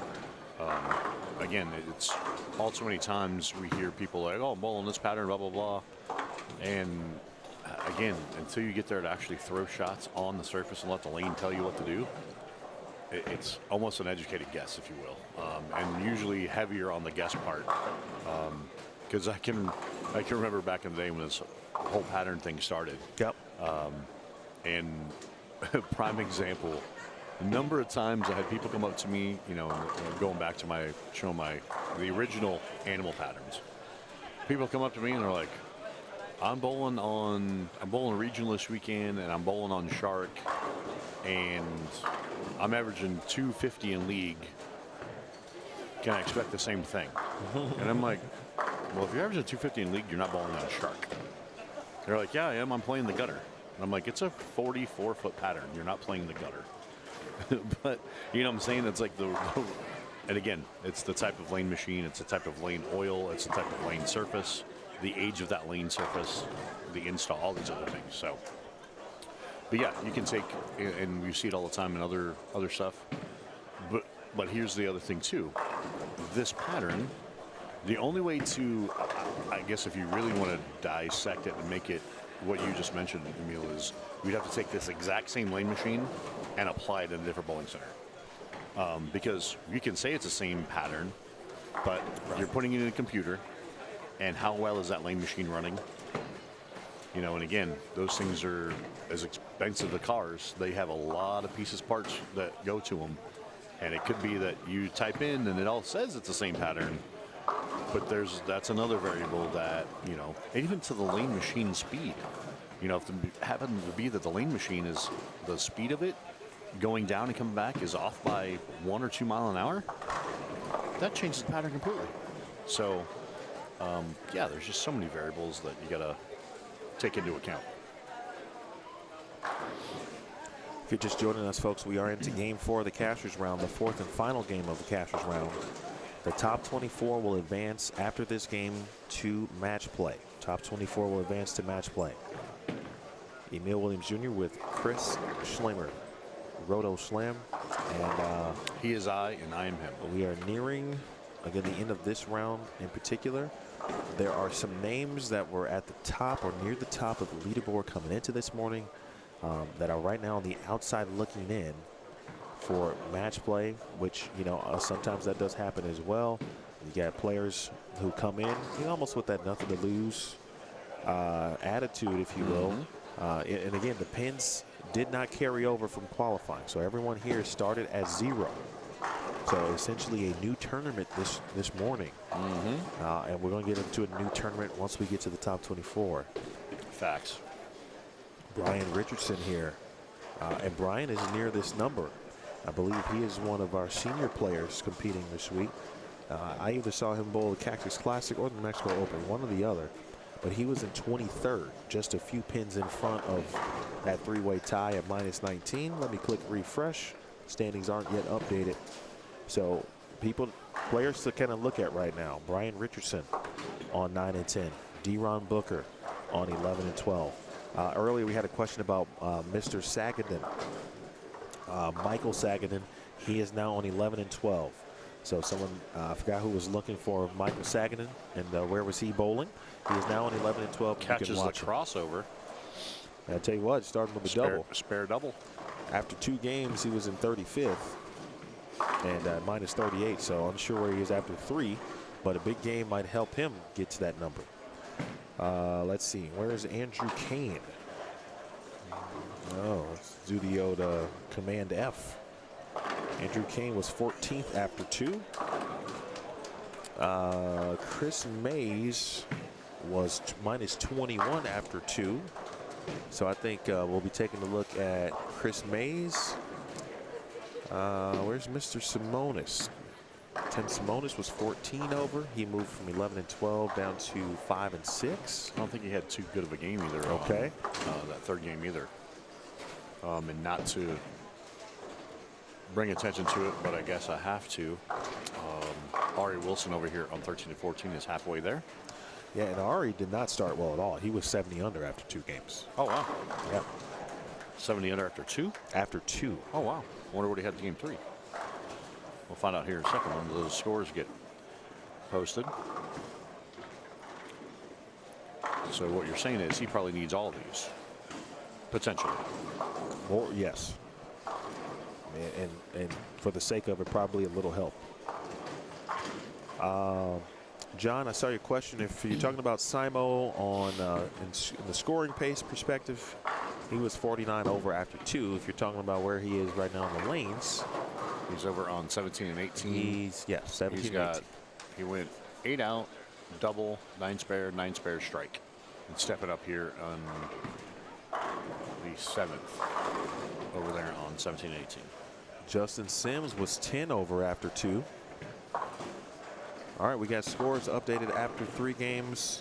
Josh Anthony is 24th at -25. The number is -25 after 3 games right now. Are you kidding me right now? Absolutely not. Wow. 575 is 24th right now, -25. Josh Anthony. We got to drop that in the chat in case you missed that. Game 3 is updated. Click the link at the top of the chat. So let's redefine where our eyes should be. There are 17 players who are plus currently. Matt Jones is 17th at +3. Keplinger 746 at the top. Matt Zweig 729 second. Adrian Hare is 3rd. How about Adrian coming in, getting it done this morning? She is one of she just left a 2-8-10 over here on 15 and 16. Adrian Hare, Brianna Cote, Eileen Linares,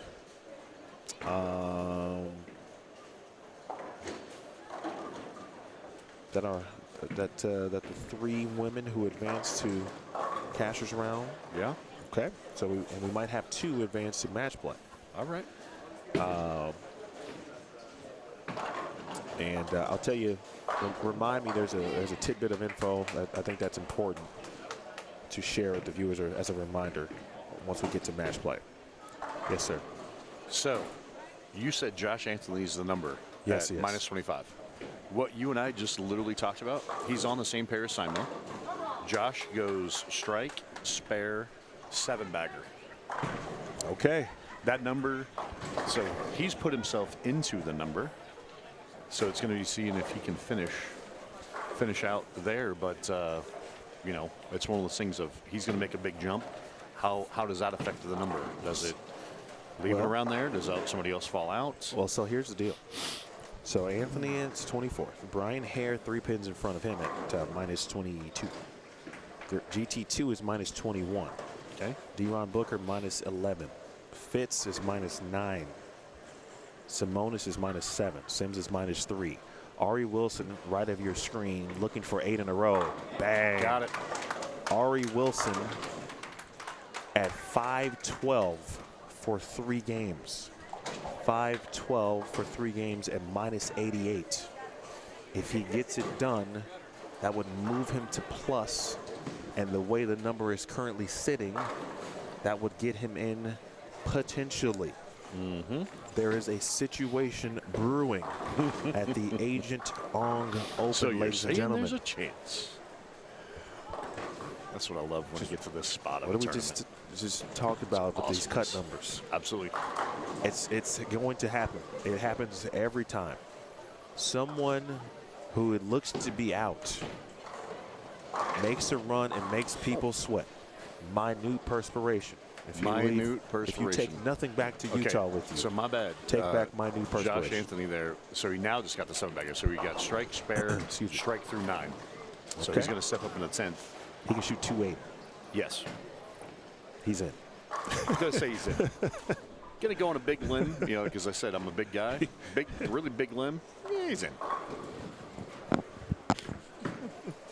So yeah, we got some other stuff brewing here. What, five over here, 5 and 6, and we've got the front four. Yeah. I don't know who is. You mentioned Andrew Kane. He's Yep. got 135 in the 7th. Yeah, Looking to convert a spare here in the 8th. Andrew Kane was. Well, he's plus 30. I was reading scores after 2, of course, before with Kane specifically. So Andrew's plus 30 after 3. Ari is going to be, or he's crossing with this game with Michael Haugen Jr. They only have 2 on that pair, so they're going to be done first. Excuse me. Yikes. Minus 25, folks, right now. Yikes. That's a big yikes. I've never been more wrong about cuts. But it's been the best thing to be wrong. This is one of those tournaments you're like, man, I've been wrong on every guess here. I nailed that sweeper though. Yep, but you know what I'm saying? It's like when people ask us, and the same thing happens like when we're watching tournaments in the office at Storm. No idea, man. You kind of we have a general. We've been around a long time. Like those of us, between myself and Hank and Corbett and Steve Klumpkin, and we all have a general idea of numbers. And then you have an event like this. You're like, man, I guess I'm not good at numbers. You guessing or trying to see. You gonna carry it? Ari, right of your screen, ball track. Greek Church. So, Josh didn't throw as good a shot there in his first shot in the 10th, but he's still gonna post. Well, I mean, he's already got 247 if he, misses the spare. Oh, that was Eddie V with the front 4 over here on 5 and 6. Okay. Eddie Van Daniker. We'll take a look at where he is. He's got the front 4, and that one went through the face, so he's left with 3, 6, 10. So we'll see.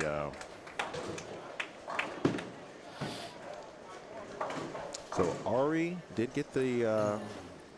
He took the count. Yep. So he's got 231 on the 231 in the 9th. We'll see what he can do as he steps up here in the 10th.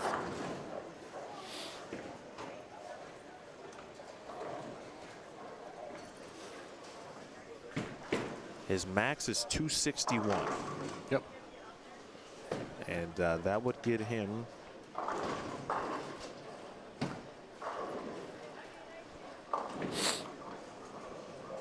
to minus 27. Okay. If he gets all 3 in the 10th, that would move him to minus 27. And Right of your screen. that was a huge finish. Josh Athley does strike in the fill. 7 So pin. he gets. Oh,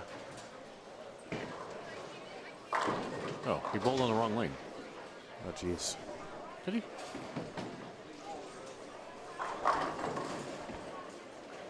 Maybe.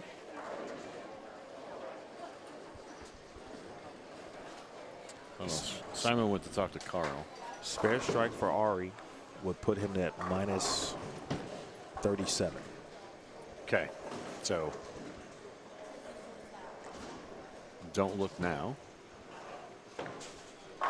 Alec Kemlinger, the bottom of your screen, just keep striking. He is moving toward having the number 1 seat.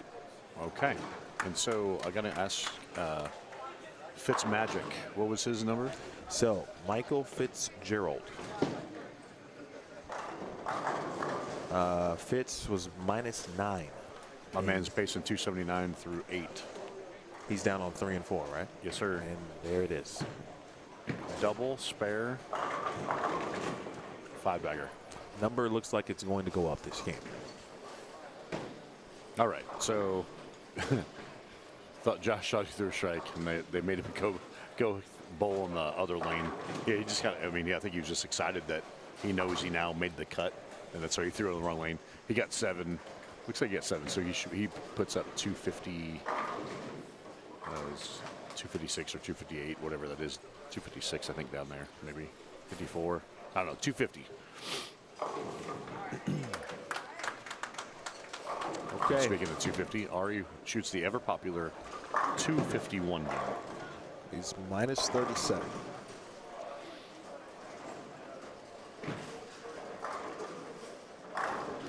Keep Ari's number in mind. Yep.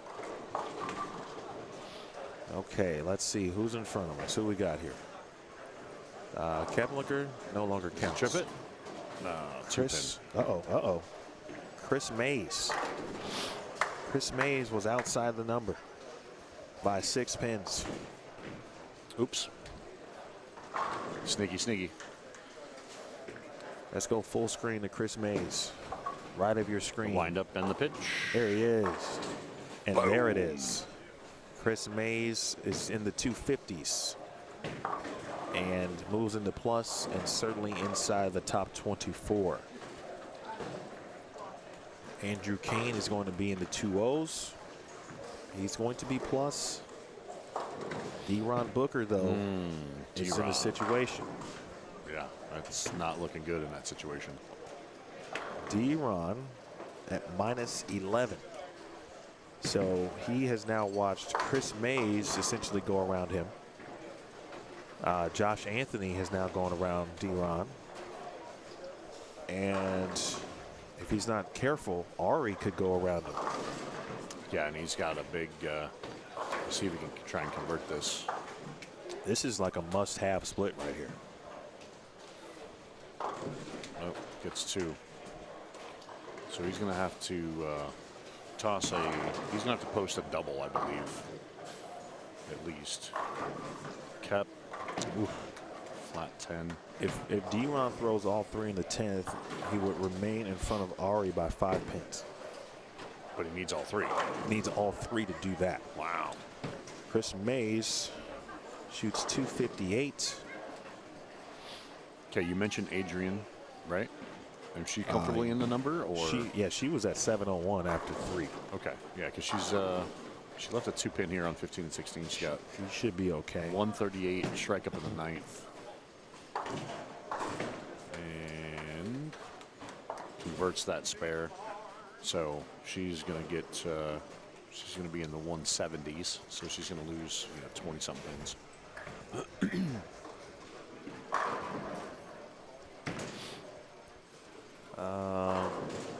Brian Richardson was close. Actually, let me check that. No, he had dropped a few.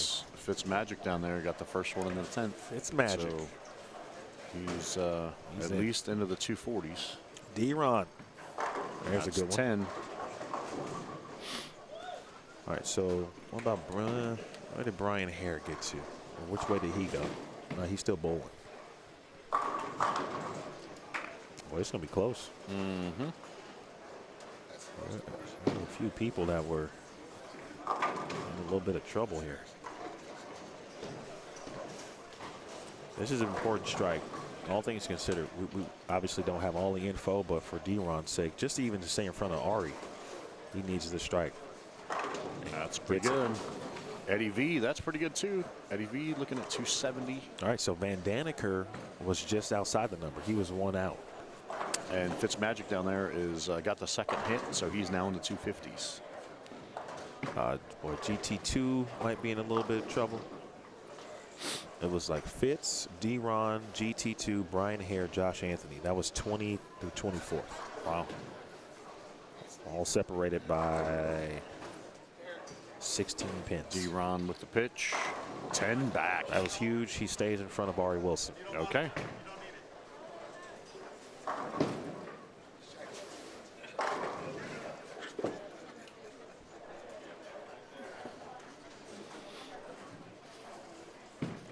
D-Ron 768 in minus 32. Okay. 5 sticks in front of Ari Wilson. Eddie V up over here on 5 and 6. Crosses over. And bottom left of your screen, you see Tim Simonis there as well. Tim was minus 7 and 19th, and he's got some splits. Yeah, he's boy. done. He's out. Oh boy. 159, the max for Tim. And, oh man.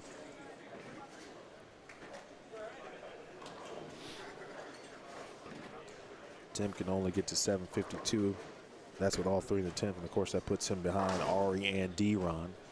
So Eddie, effectively, yes. Eddie V converts that spare, so he now has 205 in the 8th, spare up in the 9th. So, he's looking at 240. but can punch for 250.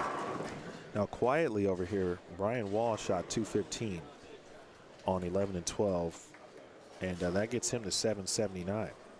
Oh, sneaky. So he's at minus 21, Brian Wall. He just finished up on 11 and 12. And that was wow. And that was he threw all three in the 10th. He did. I didn't even pay attention to that. Sorry. And Michael Sagan in here. Well, he can shoot 235, but that would put him at minus 18. Oh boy. Oh man. Now it's a little bit of a different story. 224. So he Eddie is V now with the backdoor trip 2. minus 29 for Sagan Over there on 5 and 6. So let's go over there full screen. Tim Simonis. Yeah, that's 8. Got the first one in the. You get the first one in the 10th, but yeah, it's All right, unfortunately he's out of wood. So Saganin was out of the number. Wall was out of the number. Mays was out of the number. Van Daniker was out of the number. Van Daniker's in the 250s. So obviously going to be in. And that is through the face. So he's right at the number. Is that enough wood? Who was that? Eddie Van Daniker. Van Daniker's at plus 27. Okay, yeah, he just puts a 252.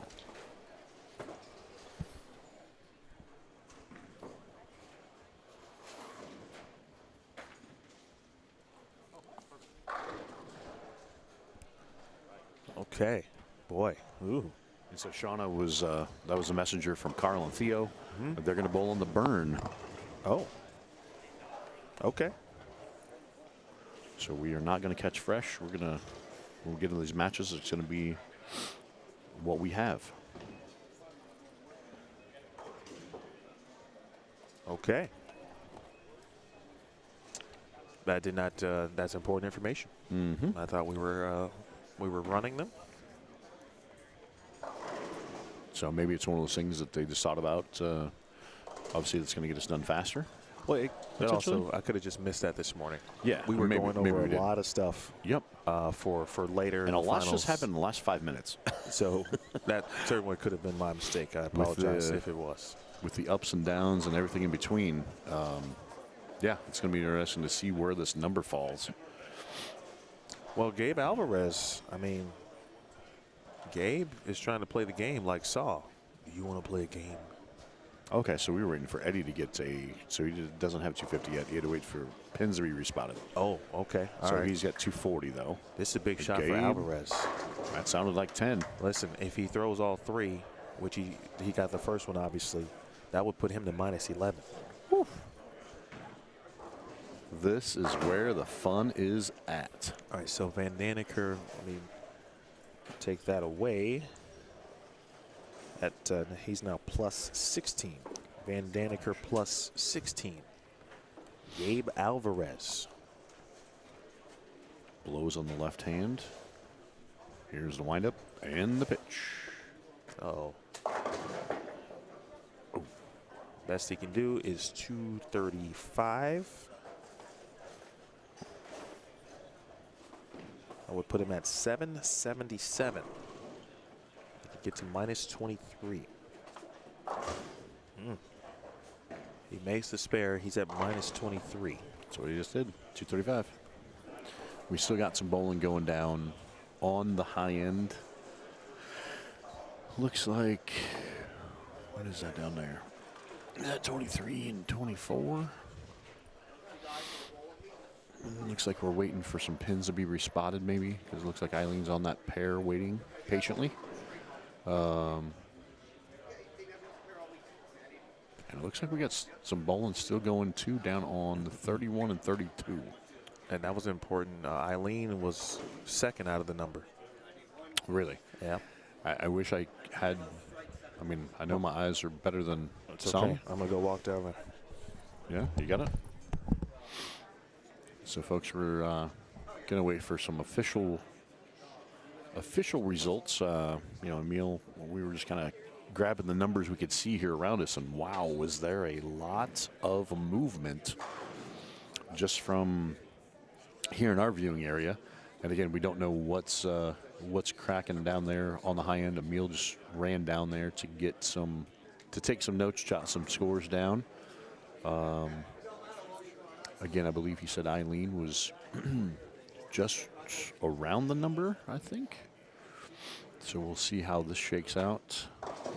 Oh, and that's through the face. She spins around, not happy.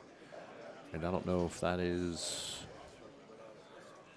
detrimental. Like I said, I can't really see too well. Emil's, there's a big forward there on that shot. So we'll wait for Emil to come back and give us the scoop, if you will. I guess that's one of those things we'll have to talk to him about, getting a sideline reporter. Because it always, as we know in these types of events, and again, his setup, Emil with Bowlstream TV does a fantastic job. He's got the 2-camera setup here. We talked about, how do you expand that, and then it gets into, like you said, having to travel and set it all up. But being able to do this with 2 cameras, but yeah, wouldn't it be cool if he had a handheld and we could pop down and scope some other pairs, or had the ability to add more cameras. I'm sure we'll work on that for future reference. And it looks like we're just finishing up down there. So again, we appreciate everyone for logging on, tuning in, taking the time out on your Sunday to be with us for the inaugural Agent Ong Open, as we are finishing the 4-game qualifiers round. We will soon, once we have the official numbers, cut to the top 24. As Emil's mentioned before, in that cut, the top 8 will actually receive a bye. So we'll get things shaken here shortly, and looks like the sideline reporter has returned with notes in some capacity, maybe. Okay. Well, is it fun down there? Oh, my man's writing notes on his hand. If we didn't already have a situation. Are you saying it's a tie? I don't know. Eileen Linares shot 268. She shot 260 on there with the big 4? Yes. You know what? Just okay. All right.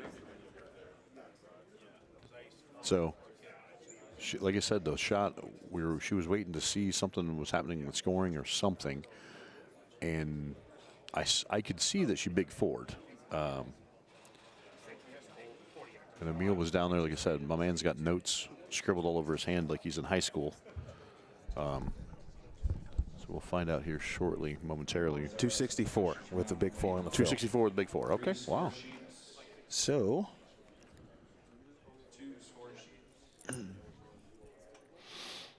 and that was Theo's request for, we're missing 2 score sheets. So that moves her, and that 264 is actually 269. She gets 5 a game. Hmm. And so that is now plus 38 for Linares. So she sneaks in. I guess not sneaks in. She walked in. She ran in. Wow. She's like, boom, here I am. So she's got to be in. Van Daneker's got to be in. Man. It's impossible to know without all the rest of these scores. Well, yeah. Again, where's that number going? But let's do this. All right, let's do this. Let's put this on the screen. Let's have fun, folks. Let's work on this. I'm together. all about fun. Let's work on this I together. put the fun in dysfunctional. It's great. Eddie V is so excited he's watching football on his phone. So is everybody.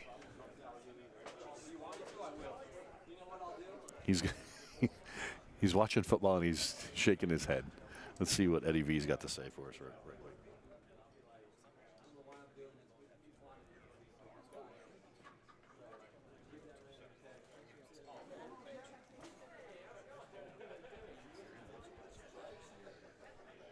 All right, so on the screen, scores after 3.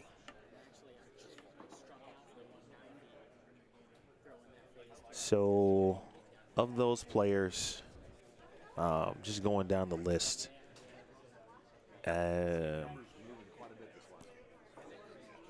So I'm going to say, I forgot what Justin Sims shot in front of us, actually. His number, my bad, was very important. The Sims number was very, very important to what could take place. Tim Simonis, we believe, would be out. He was in the 140s, correct? Yes. All right, so even if that's just without his final total, that wouldn't be enough. Theoretically, he'd be at minus 58.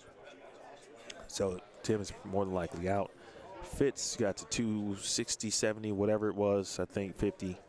He should be good. Now, Deron Booker ended up at minus 32. That's an important number. I don't know what GT2 shot. I don't know what Brian Hare shot. Josh Anthony got to 250, 60, right? Yeah, he had 250.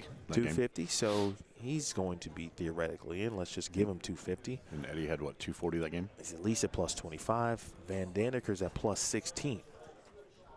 No, So- he was. Oh, yeah, you're right. My bad. Yeah. 572. Yep. So Eddie should be in. Josh Anthony's going to be in. So that's already Eddie in for Tim Simonis. That's 1 for 1. Linares is at plus 38.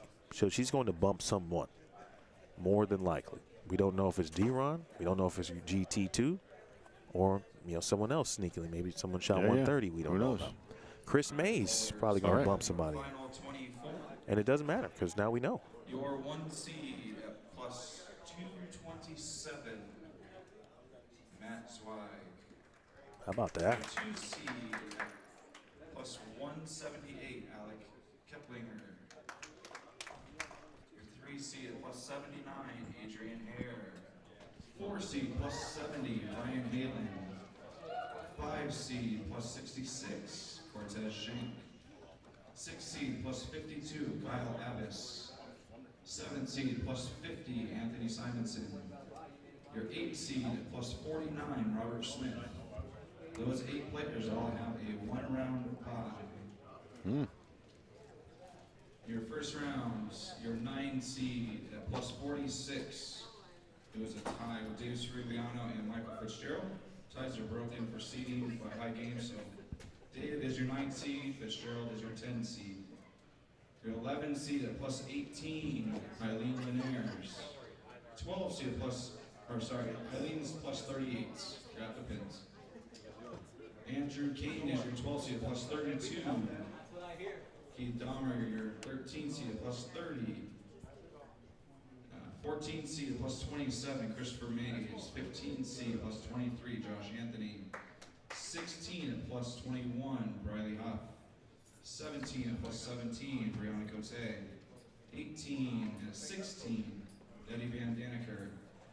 19th at plus 15, Dylan Taylor. 20th at plus 13, Eric Hatchett. 21st at plus 11, Ben Perry. 22nd at plus 8, Justin Sims. 23rd at minus 12, Matt Jones. And your final qualifier at minus 21, Brian Wall. So Those are your top 20. Brian Wall sneakily struck out right here on 11 and 12 Sneakily. to be the number. He said, okay, well, He snuck in by 2 Wall just, all right, Wall struck out. over Gabe Gotta write that down. Alvarez. That's an important one. And that's the whole thing. Like you said, Brian struck out to get to 215. Gabe there had 235 and comes Yes. up too short. He got he needed a double. Yep. Saginaw also needed a double. If Michael Saginaw strikes on his second shot, Oh, absolutely. he's in too. Yep. And then really, of course, we saw Deron. That open in the ninth is ultimately what got Deron, and then Ari did need all of them, essentially. And what you mentioned before from earlier, Greg Thompson did take the tumble that game, shooting 180, so he backed out of the number with 184. No, so for those of you who know or may not know, Eddie Van Daneker actually lives in this area now. He had most recently been living in California, originally from the East Coast. And so he came over shaking his head, and I'm like, dude, you're in. He's like, no. And he showed me his phone, so he's watching a football game. The Ravens are up 28-0 on the Lions in the second quarter. And I go, oh. He goes, oh, but Baltimore. Wait, he's from where? He's from Baltimore. Oh, so okay, he's a Ravens fan. Okay. And so that's what he was shaking his head about. And he goes, bowling-wise. He goes, yeah, I just played him wrong. That's great. He goes, I was trying to do this. He goes, but I jumped in the phase 2 I had to use the other That's night. great. And he goes, yeah, that bailed me out. I'm like, okay, cool. He goes, I got to go over here now. I'm like, okay. So bowler mentality of, what priorities are, or what they aren't. That's the good stuff. I'm going to go run and get a time and then shut it down so we can prepare for the next round. All right. If you wouldn't mind to let the folks know that the top 8. Yeah, and so we'll roll through those in case you guys couldn't hear. Emil there has the updated overall scores. As we've referenced before, the top 8, as you see on your screen there, do have a bye, so they do not have to bowl this first round. So, first, Matt Zweig. Second, Alec Keplinger. 3, Adrian Hare. 4th, Brian Halen. 5th, Cortez Schenk. 6th, Kyle Abbas. 7th, Anthony Simonson. And your number 8, earning the final bye, is Robert Smith. So, as we talked about, 9th through 24th, this is going to be our opening round of the match play. And like we said, it's best 2 out of 3, and with the advancer moving on. And as you will note, as you can probably see, well, we had a tie in 9th, so I don't know how they're going to figure out who gets which spot. But all right, bowlers, your lane pairings. If you are one of the top 8 seeds, 25 and 26 will be on as your warm-up pair. So you guys are more than welcome to go down there and get warmed up and stay loose. This first round, you guys get 5 minutes of warm-up. Every round after that, all players are going to get 2 shots on each lane because everybody will be loose. Do you want? okay. So, wow, So I guess. 5 minutes every round. My apologies. That was corrected. Okay, so it sounds like we're going to get. Your number 9 seed on 3 and 4 versus your 24 seed, Luis Leon and Brian Moore. On 5 and 6, 12 seed Andrew Kane and 21 seed Ben Perry. On 7 and 8, your 10 seed Fitzgerald versus 23 seed Matt Jones. 9 and 10, Eileen Linares and Justin Sims. That's 11 and 22. On 11 and 12, 13 seed and 20 seed Keith Dahmer and Eric Hatchett. 13 and 14, your 16 and 17 seeds Riley Hupp and Rona Cote. 15 and 16, your number 14 and number 19 seed Chris Mays and Dylan Taylor. All right, folks. So here's what we're going to do. And on 17 and 18, we're going to roll into match play. Okay. So I'm going to shut this one down. Okay. And then We'll give you guys just a minute. let's get you going in our other stream Give you here. guys just a minute to get your lanes, and then we'll turn you on for 5 minutes.